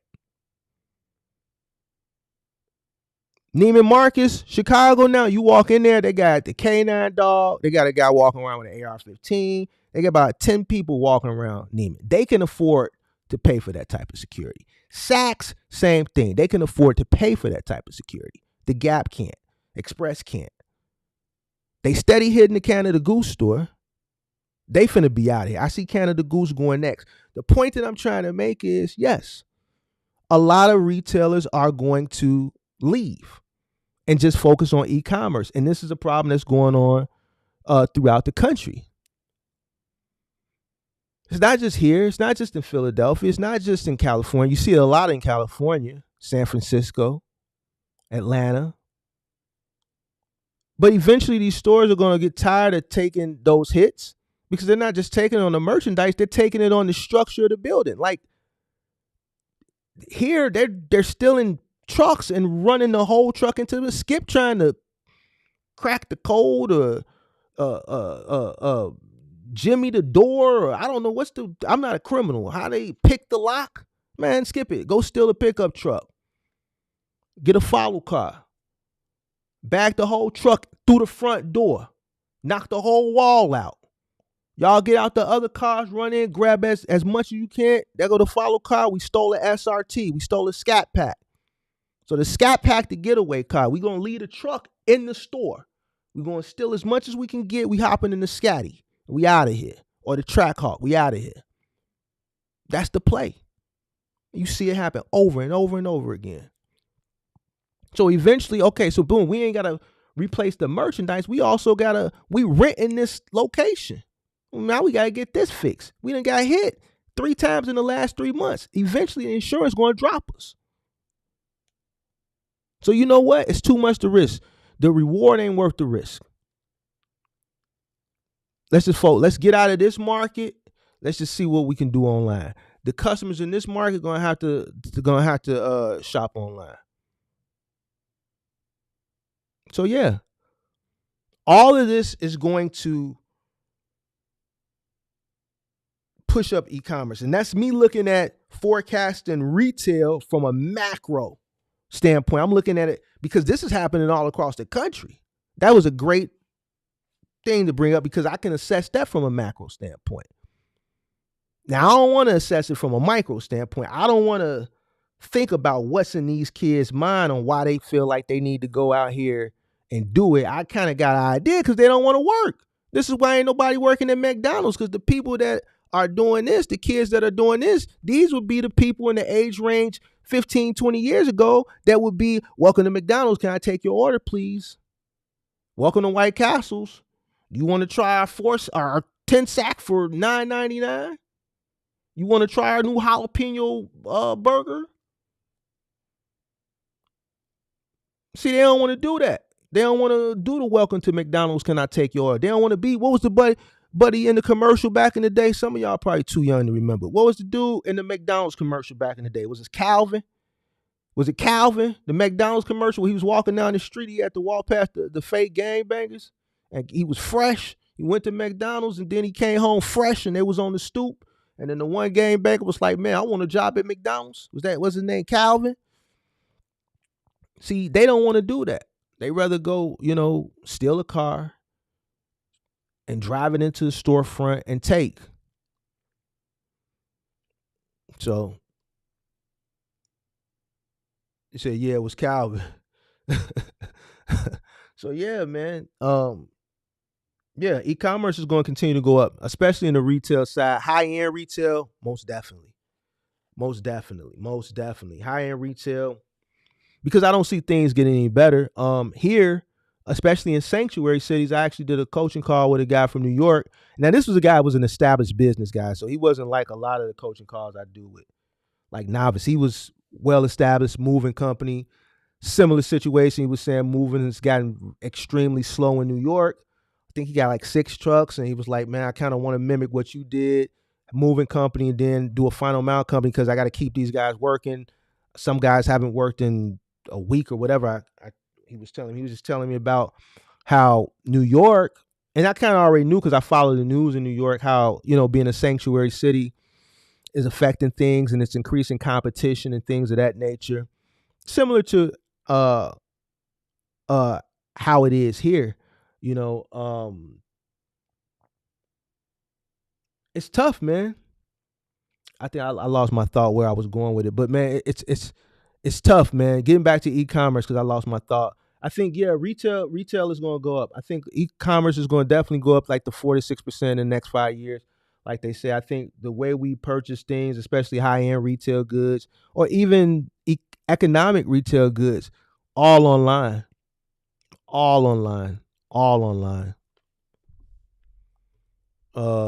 They're changing the way we handle money. They're definitely changing the way we handle money. And then on top of that, it just costs more. It costs more to buy money now. It costs more to buy money. Yeah, a lot of things are changing, man. A lot of things are changing. A lot of things on the horizon. You got countries that are looking to take money digital. So it's a lot of things that are in the works that people need to stay ahead of. Dave Chappelle did a skit on that. I remember that Fry Guy joke. Yeah, man, I'm just telling my age now. Shout out to everybody that remember Calvin from back in the day. They'll steal a Ford F-150 or a Dodge Caravan and leave it. Yeah, listen, I don't even think they care what they steal. As long as it's going to bust through the front end. Whatever it is, whatever they can steal, they're going to drive it through the door, but they're going to make sure they got a Scat Pack or a Hellcat to get up out of that jam. That's the getaway car. So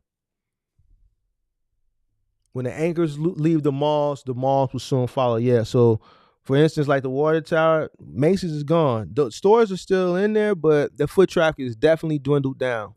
So you're right. When the anchors leave, the smaller stores will follow, and then bigger mall corporations like Simon is the biggest mall corporation in the country. They have the resources and the fundings to change. So a lot of the indoor malls that I've seen here, they've just taken them, reconstructed them, and turned them into strip malls. A lot of stores, for some reason, people are more willing to go to the strip mall than to an indoor mall. I just think the indoor mall phased out. When I was growing up in the 80s and the 90s, the indoor mall was cool. You can go to the indoor mall, you can go to the food court, eat. They had the game room. Your mom, after she did her shopping, and dragged you to Carson Perry Scott or Marshall Fields or J.C. Penney's. She did her shopping, then she'd take me into J.C. Penney's. This is back when you can get good urban fashion. J.C. Penney's used to sell George back in the day. Some of y'all new cats, Generation Z, late millennials, y'all be surprised. Back in the day, you could go to J.C. Penney's and get George. She'd take me into J.C. Penney's. They had the damage in there to use. She would give me my fresh damage outfit, the damaged pants and the damaged top with the leather damage pouch. Had the leather damage pouch on the back pocket. You know what I'm saying? A urban outfit that was top of the line. The pants would be $40, the top would be $40. And that was kind of expensive back in the day, but she made sure I was fresh to death. So you go into J.C. Penney's, she'll take care of you. Then at the end of the day, you'll go to, before she take you on, she'll let you go in the game room, because every mall had a game room, and you go in there depending on the era. You know, if it was the late 80s, you know, you go in there, you play Double Dragon or Pac-Man. You know, you got to play Pac-Man. You dig what I'm saying? If it was the 90s, mid 90s, you already know you playing NBA Jam. You playing NBA Jam. All right. So you go play you a game or two. You put your quarter in. She give you 50 cents. That's enough for 2 games. You play your game in NBA Jam. He's on fire. You play that. Or Street Fighter. I wasn't a big Mortal Kombat fan. I would play Street Fighter or I play NBA Jam. And that was your visit to the mall. So basically what I'm trying to say is, back in the day, the mall was an experience. And even still, when I was old enough to go to the mall by myself, late 90s, early to mid, even to the late 2000s, let's say late 90s to the mid 2000s, you could go to the mall, you can hang out, you can talk to girls and things of that nature. It's just, you know, the mall experience, I think over time it kind of phased out because consumer buying behavior. Going back to the microeconomics, this is a great segue into microeconomics. The consumer buying behavior shifted. Urban fashion wasn't in anymore. Hit the like button. Urban fashion wasn't in anymore, right? So, I don't want to install no update. Urban fashion wasn't in anymore, right?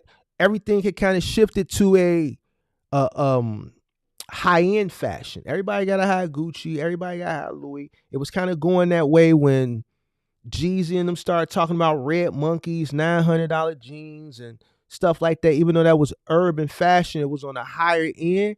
And then, man, it just went straight to Gucci, Louis Vuitton, to what we have now, Dior, all this stuff. So when you got 16-year-olds and 15-year-olds scraping and scrabbling and robbing people so they can come up with $500 to go to Saks to get a $500 Gucci belt, man, there was less people going into the mall because wasn't nobody checking for Rocawear or Sean John anymore. Can I say Sean John? Are they going to shadow ban me for saying Sean John? Because, you know, Puffy done pissed off the 1%, the powers that be, so I may get in trouble for saying that.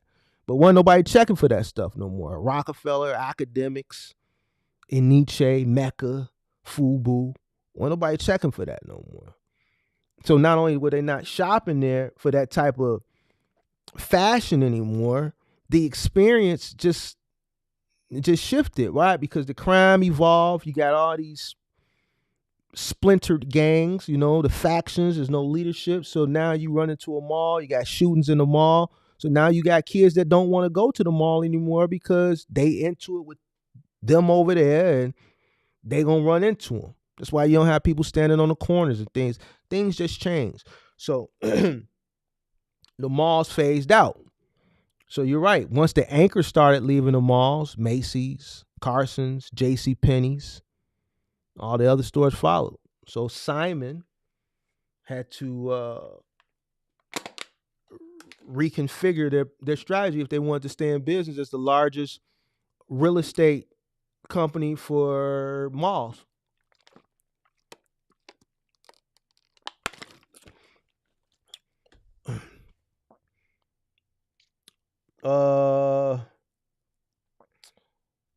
Said Atari was mine, Bathing Ape. My first game was Atari console, Mortal Kombat. Back in the day, friends wouldn't deal with me unless I have on Jordan's polos and Tommy Hilfiger. Yeah, I kept all that. I was blessed enough, even though we were poor, by my mom being a public school teacher, she always used to tell me kids are cruel. Trust me, I went to a public school. I know kids are cruel.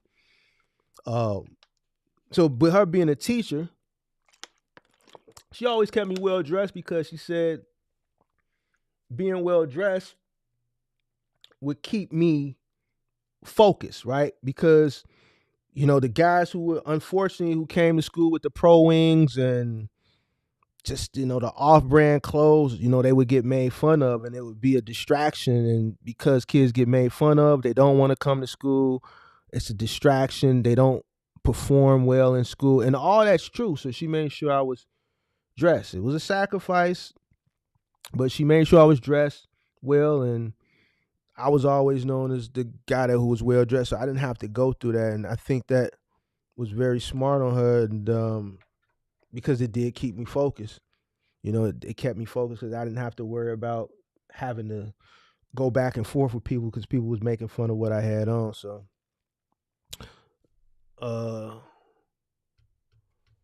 Dutch Bank. Let me see. I sell a fresh pair of Bo Jacksons. Dutch Bank acquired Park Plaza at auction for a mere $100,000 after previous owner CBO Properties of Chattanooga defaulted on its loan, and the mall went into foreclosure in 2021. Yeah, I've never heard of those companies. I know of Simon. Simon owns pretty much, they're the biggest mall corporation in the country. Dutch Bank acquiring Park Plaza. Yeah, so a bank. So, a mall, if they acquired a whole mall for $100,000, that's a steal. They're probably the people who that the mall mortgage was going through, and anyway, just probably took it back. CBL Properties of Chattanooga defaulted on it. Yeah, a lot of malls are no longer here. Girls didn't want to date me because I wear Walmart and Payless shoes. Yeah, man, I'm sorry that you had to go through that, man. Sorry you had to go through that. I'm a big fan of Nautica clothes. Yeah, I used to wear Nautica back in high school. Yeah, so man, yeah, man, I gave some examples. You guys brought some things up that I was able to, use examples and exercise, micro and macroeconomic point of views from. So yeah, just look at your business from a micro and macro. Make sure you forecast, I should say, from a micro and macro standpoint. And that's how I'm able to stay ahead of the curve. And outside of research, that's how I'm able to stay ahead of things. I'm thankful that I took business in school. I think it kind of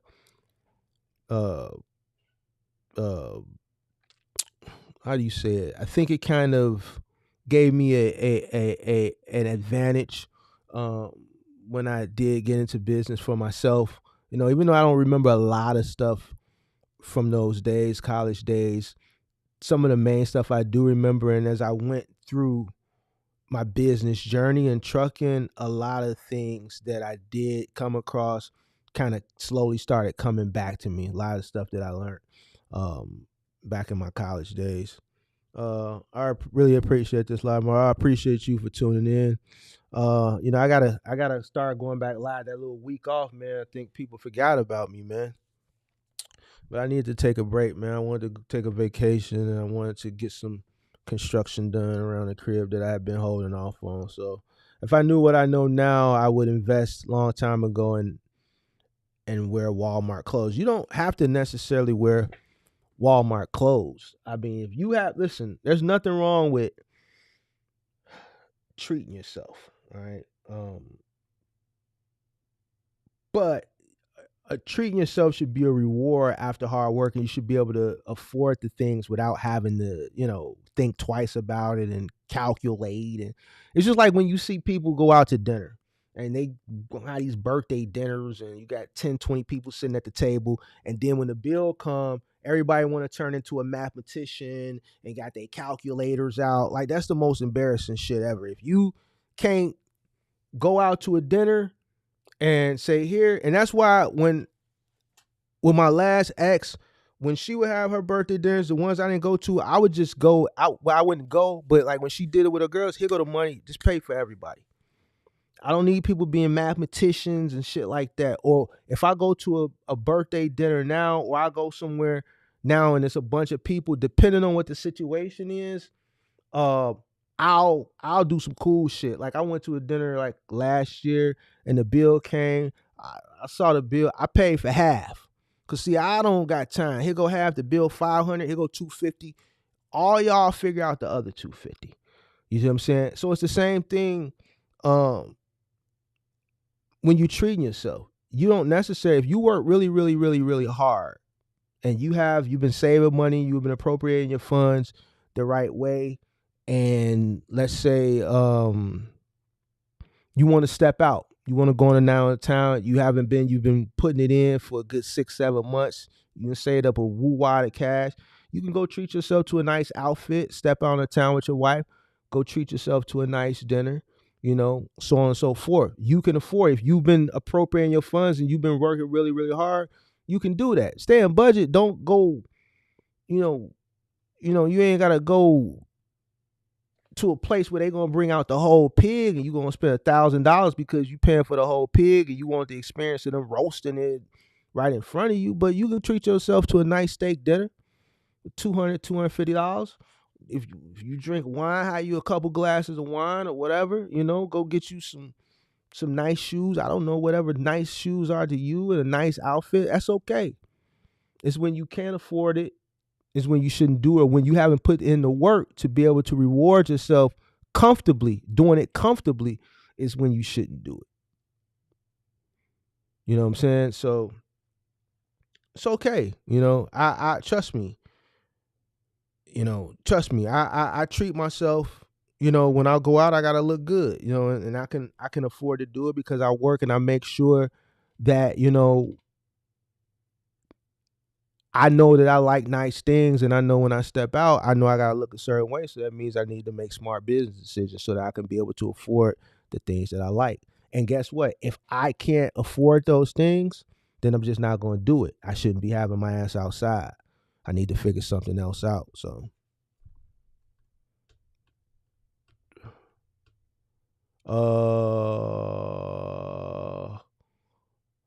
yeah, I don't. I bought my work boots from Walmart. I did get some nice work boots from Walmart. They weren't no red wings. They were some green wings or some blue wings or some gray wings. They looked just like some red wings, and they was comfortable. They was on the higher end of the Walmart work, but I think I paid like $60, $70 for them. It was nice though. That's about the most you're going to catch me on and the George t-shirt. So all my V-necks come from Walmart. George. So yeah, I wear that, but like as far as clothes and stuff, nah, man. You ain't catching me in no Walmart clothes. Not at this point in my life. Hey Mark, a new furniture store offered me to do delivery, but I don't have a truck. They told me I can use a U-Haul. They just need a team. How should I approach this? This must be a local furniture store. Cause ain't no Best Buy, no 3PL, no Home Depot. They ain't finna tell you to pull up in no U-Haul. So this must be a local furniture store. If it's a local furniture store, see how many stops they giving you. Is this something that's going to be long term? Is this something that's going to be daily? What's the average stops? How many stops are they giving you? All right. What's the mileage? How many miles? What's the radius of the delivery from the store? And then from there, you can determine the average rate be about $100 a stop, wholesale. $100 to $125 a stop, depending. Now, if it's something like where you're delivering a whole house, they bought a 2-3 bedroom sets, a living room set, then you can set your price point accordingly. But if just standard basic deliveries, a living room set, a bedroom set, a dining room set, and a living room set, typical delivery would be about somewhere between $100 to $150 a stop. Yeah, $100 to $150 a stop. Now, if it's one of them buy here, pay here, like I'm keeping it 1,000. One of them Arab furniture stores, they be charging people $60 for delivery. And if let's say they charge a customer $60 and they try to pass that $60 on to you, give you 100% of that, then that's up to you. Like, you got to understand, this goes back to business. If it's a local furniture store and let's say it's in the hood, right? So let's say it's an Arab-owned furniture store in the hood. All right, I'm keeping it 1,000 with you.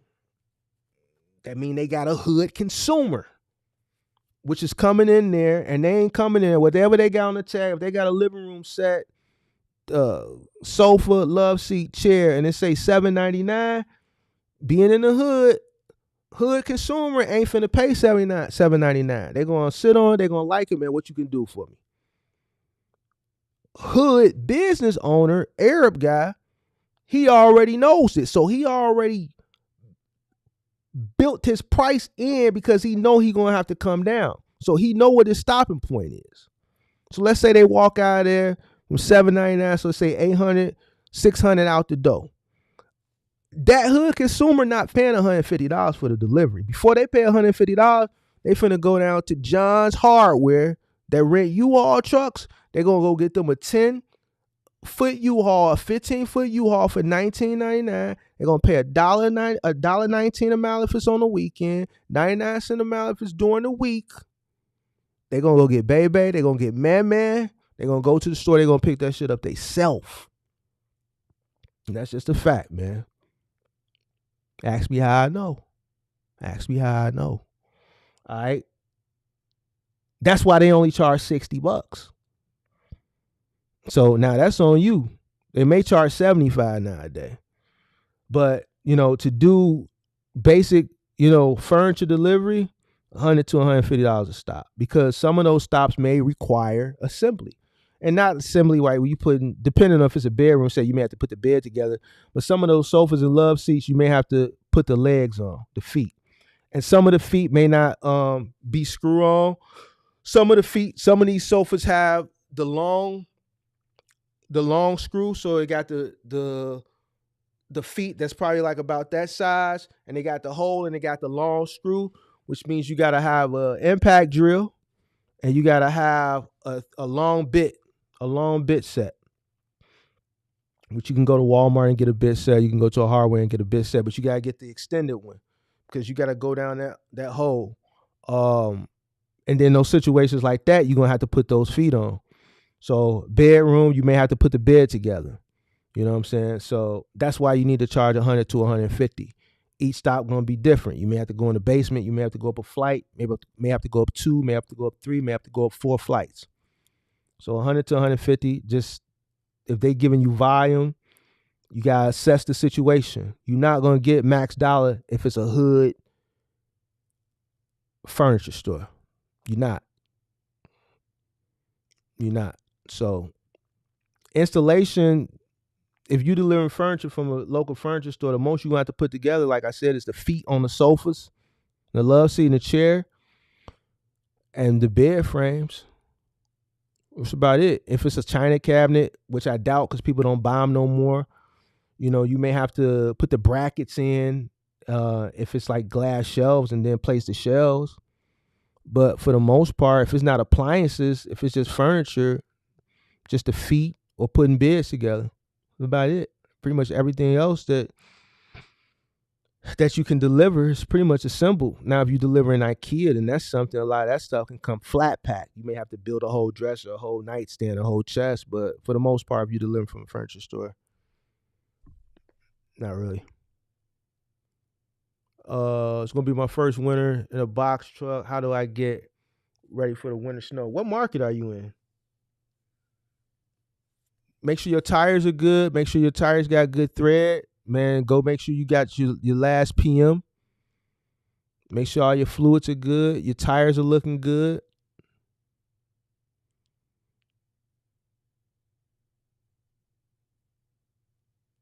What market are you in? And then another thing for the snow is, depending on how much snow you get, depending on the market, some days, listen, don't try to fight the snow. I'm telling you, it's going to be very costly. It was days in my early days when I was just naive and thirsty, trying to run the day after a blizzard. When the side streets ain't even clear. The city's still trying to clear the side streets.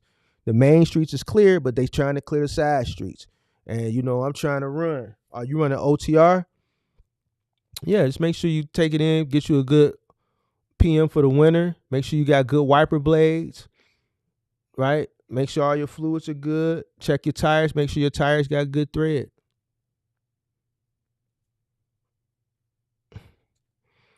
The same way you would winterize and get your car ready, similar with your truck, man. Similar to, make sure you got good wiper fluid. Make sure you got some 20 below windshield wiper fluid. 20 below. Make sure you done took that summer 32 plus out and you got your negative 20. All right. good blades, good tires. Make sure your fluids are good. Thanks, Mark. Very appreciate it. Appreciate you. I see people talking about chains. Listen, I'm gonna keep it 1,000 with you. Truckers, they deal with chains. If you in a box truck and you got to resort to chains, then you don't need to do it. Listen, anything that I got to resort, and this is just me. Listen, I never ran OTR. Final mile, local, moving. Listen, in the wintertime, certain markets, if you would want Mark's company to move you in December and you wanted me to move you east, wouldn't take it. If we're not going south, not doing it in the wintertime. Because I'm not going to run the risk of my truck getting stuck somewhere and it's going to cost me an egregious amount of money to put a guy in a hotel. The truck might end up in a ditch. Nah, truck is in the middle of Boone's Farm, Pennsylvania somewhere. You know what I'm saying? And I'm talking to some guy and I like, no. So, if you're trying to run like Minnesota, stuff like that, to be honest with you, no, I'm not doing it. I'm not doing anything that I got to run. I got to put chains on. I'm not doing it. I'm not going through no. Listen, I don't like going through the mountains in the summertime. I remember I had to fly out to Portland to move a lady back from Portland back to Chicago that I sent a truck to move her out to Portland. It was a summer. We were busy. We were booked. It was last minute. Her job was relocating her back. It was short notice. So I had to come up with something. It was the only thing I could do was hire another company out there and fly out there and run a one-way back. So I flew out there and drove the truck back. And this is the summer, August, coming through those mountains in Colorado, and it was raining and no. So coming through that stuff in the snow, and it ain't no guardrail on the side, and I'm looking down and as far as the eye can see to like the abyss. I'm from Chicago. It's flat here.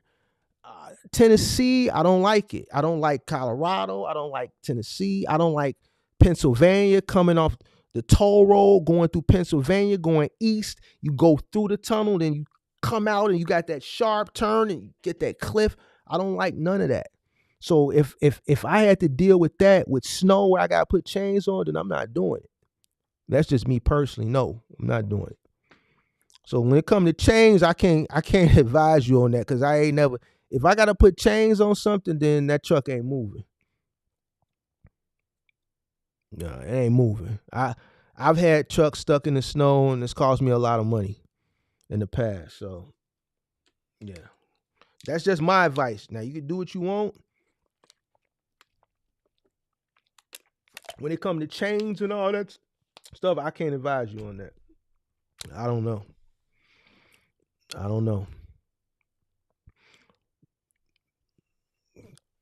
Yeah, keep that in mind, especially going up in Minnesota. We had a guy on the show where his truck got stuck in the ditch. His driver went off the road just a little bit. $5,000. We had a guy on the show. It's actually in one of those Wiseman episodes. If you watch that episode, he showed the pic of the truck in the ditch. Well, it wasn't even in the ditch. He just pulled over to the shoulder and he couldn't get it out. $5,000. I'm straight, bro. So you can hide it. I'm not going to Wisconsin, all the way up by Green Bay, all in Minnesota. None of that. That's why if you look at the load board in December, January, I don't care if you look at the load board on DAT, you could look at the Amazon load board. Look at the Amazon load board in December and January when that snow hit Minnesota. Look at those rates in the winter. Shit, you can look at them now. I guarantee you those rates are higher than anywhere else in the country. Anytime it's snow season and the possibility of snow. You can have it. You can have it, Charlie. You can have it. Yep, so My wife was in the Navy, got me a good pair of Rocky boots. Hey Martin, I answered that. All right, if it ain't no more questions, I think I'm gonna retire. For the evenings, 9:15. You can do a lot of business in Texas. It gets really cold in Dallas, but Houston sometimes get cold. Yeah, y'all cold ain't like it is up here. Y'all be thinking 45 and 50 is cold. That ain't cold. You want to know what's cold? It was 24 here yesterday, and we had like a negative. No, it was 24, and then the wind chill was like 10. And that ain't really cold. It can get 0 here with a negative. A few years ago, we had negative 44. Negative 44. That's cold. Have you ever felt negative 44 before? That's cold. Negative 44 wind chill. It's negative 10 outside with a negative 44 wind chill factor. That's cold. So, yeah, that's cold, man. That little 40, 50, y'all be thinking it's cold, man. That ain't cold. Man. You ain't seen cold.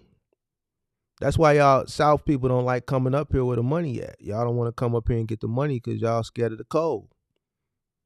It's okay. It'll be all right. Just make sure your truck can handle it. Oh, you was there, okay, from 03 to 2020. So then you seen the polar vortex of 2019 when it was negative 44 then. Yeah, you was here in 2019. So that means you was here in 2019 for that negative 44 polar vortex. That means you was here in 2015 for the blizzard of 2015.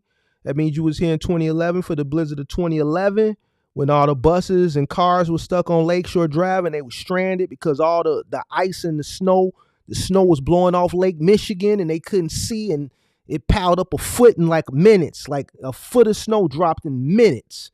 And them people thought they was going to make it home in them little bitty economy cars, some Hyundai Sonatas and them Toyota Priuses, and they was driving 2 miles an hour, and then they wasn't driving no more. A foot of snow dropped in a matter of minutes. It just blew off the lake, and they was stranded because nothing happened. See, now that's snow, and that's cold. As a Chicago native, I'm never afraid of cold. Okay, well, you from well, you're not from Chicago, but you moved you lived here from 03. So you lived here for 17 years, and then you moved to Texas. All right. So you a 17-year native. Been so cold here lately, 45 degrees today. Feel like spring to me. Yeah, it was like 45 today here too, but it's been like 24, 20, 19 earlier this week. But yeah, yep. So yeah, guys, next week, new show coming. Hopefully next week. If not next week, week after next. Micro, macro. Make sure you use those formulas to forecast what's coming up so you can know how to maneuver your business, or if you're looking to get into this business, you can know how to assess it and forecast it based on a microeconomic strategy and a macroeconomic strategy using some of the examples that I gave tonight. I'm going to try to simplify things more so people can understand it. I think the PowerPoint presentations would maybe just a little bit over people's heads. So I'm going to try to simplify things. Other than that, if there's no more questions, I think I'm going to retire. Hope everybody has a good night. Make sure that you, say your prayers tonight. You know what I'm saying? And when you get in your box truck, you got to run your box truck. Hope ain't going to run your box truck for you. Faith ain't going to run it for you. Faith is what woke you up. Hope is what woke you up. Hope and faith is what's going to get you through the day safely, right? Because everything is in God's hand. But the actual work, hope ain't going to get it. Hope ain't going to get that. You got to go out and do the work. God already done blessed you with the gift of the business, the van, the truck, the capital to get started. He blessed you with the direction. He ordered your steps. But the work, you got to do it. He ordered your steps, because I don't want to confuse anybody out there, that want to challenge my faith. He ordered your steps, But the work is up to you. You got to go do the work. God bless me with everything that I have. I thank God for it. He blessed me with the health and the strength to go out there and do the work. And by the grace of God, I've had some injuries along the way, but I haven't injured myself to the point where I've lost a limb or I can't use my arm, my shoulder. It pops and it hurts from time to time. And every day, even if it's not shoulder day or arm day or upper body day, even if it's leg day, I got to hit my shoulders to keep this left shoulder loose. This is something that's probably gonna have to live with. But God looked after me to the point where I didn't break anything. I never broke anything. I've never broke a leg or nothing like that. You know what I'm saying? But the work, I had to go do it. I physically had to get my black behind on those trucks, build a business, come to work every day, make sure trucks were off, make sure trucks had PMs and they were up and operational, make sure trucks were paid, and make sure employees were paid. When the pandemic came, I had to get back out there in the field, go to work every single day. God blessed me. He ordered my steps. I had faith in him, but I did the work. He woke me up, and he led me to go do the work. He blessed me with the opportunity, but I physically had to do the work. Those trucks wasn't gonna move themselves. My grandma used to say something back in the day. God rest her soul. She used to always tell my mother something. I never forget it. Because my auntie didn't have a car, so when we would all meet up at my grandma's house back in the day, this is a long time ago. My grandma been dead since 94, my mother's mother. And my auntie didn't have a car, so when we'd leave grandma's house on Thanksgiving or Christmas, my aunt would always ask my mother for a ride. And I remember my grandma used to always ask my mom, did you getting gas money from her? She was like, no, that's my sister. She said, man, your car don't run on love. Your car don't run on love. Make sure she give you some money. Even if it's $2 or $3. Make sure she give you something. Your car don't run on love. So I kind of compare that to business. Them trucks ain't gonna run on love. You gotta get your behind in there and do the work. They ain't gonna run on hope. So don't take it out of context. Don't take it out of context. We believers in Christ. We're Baptist. Okay. So with that note, get up, do the work. I'll see y'all next week. I'm out. Peace.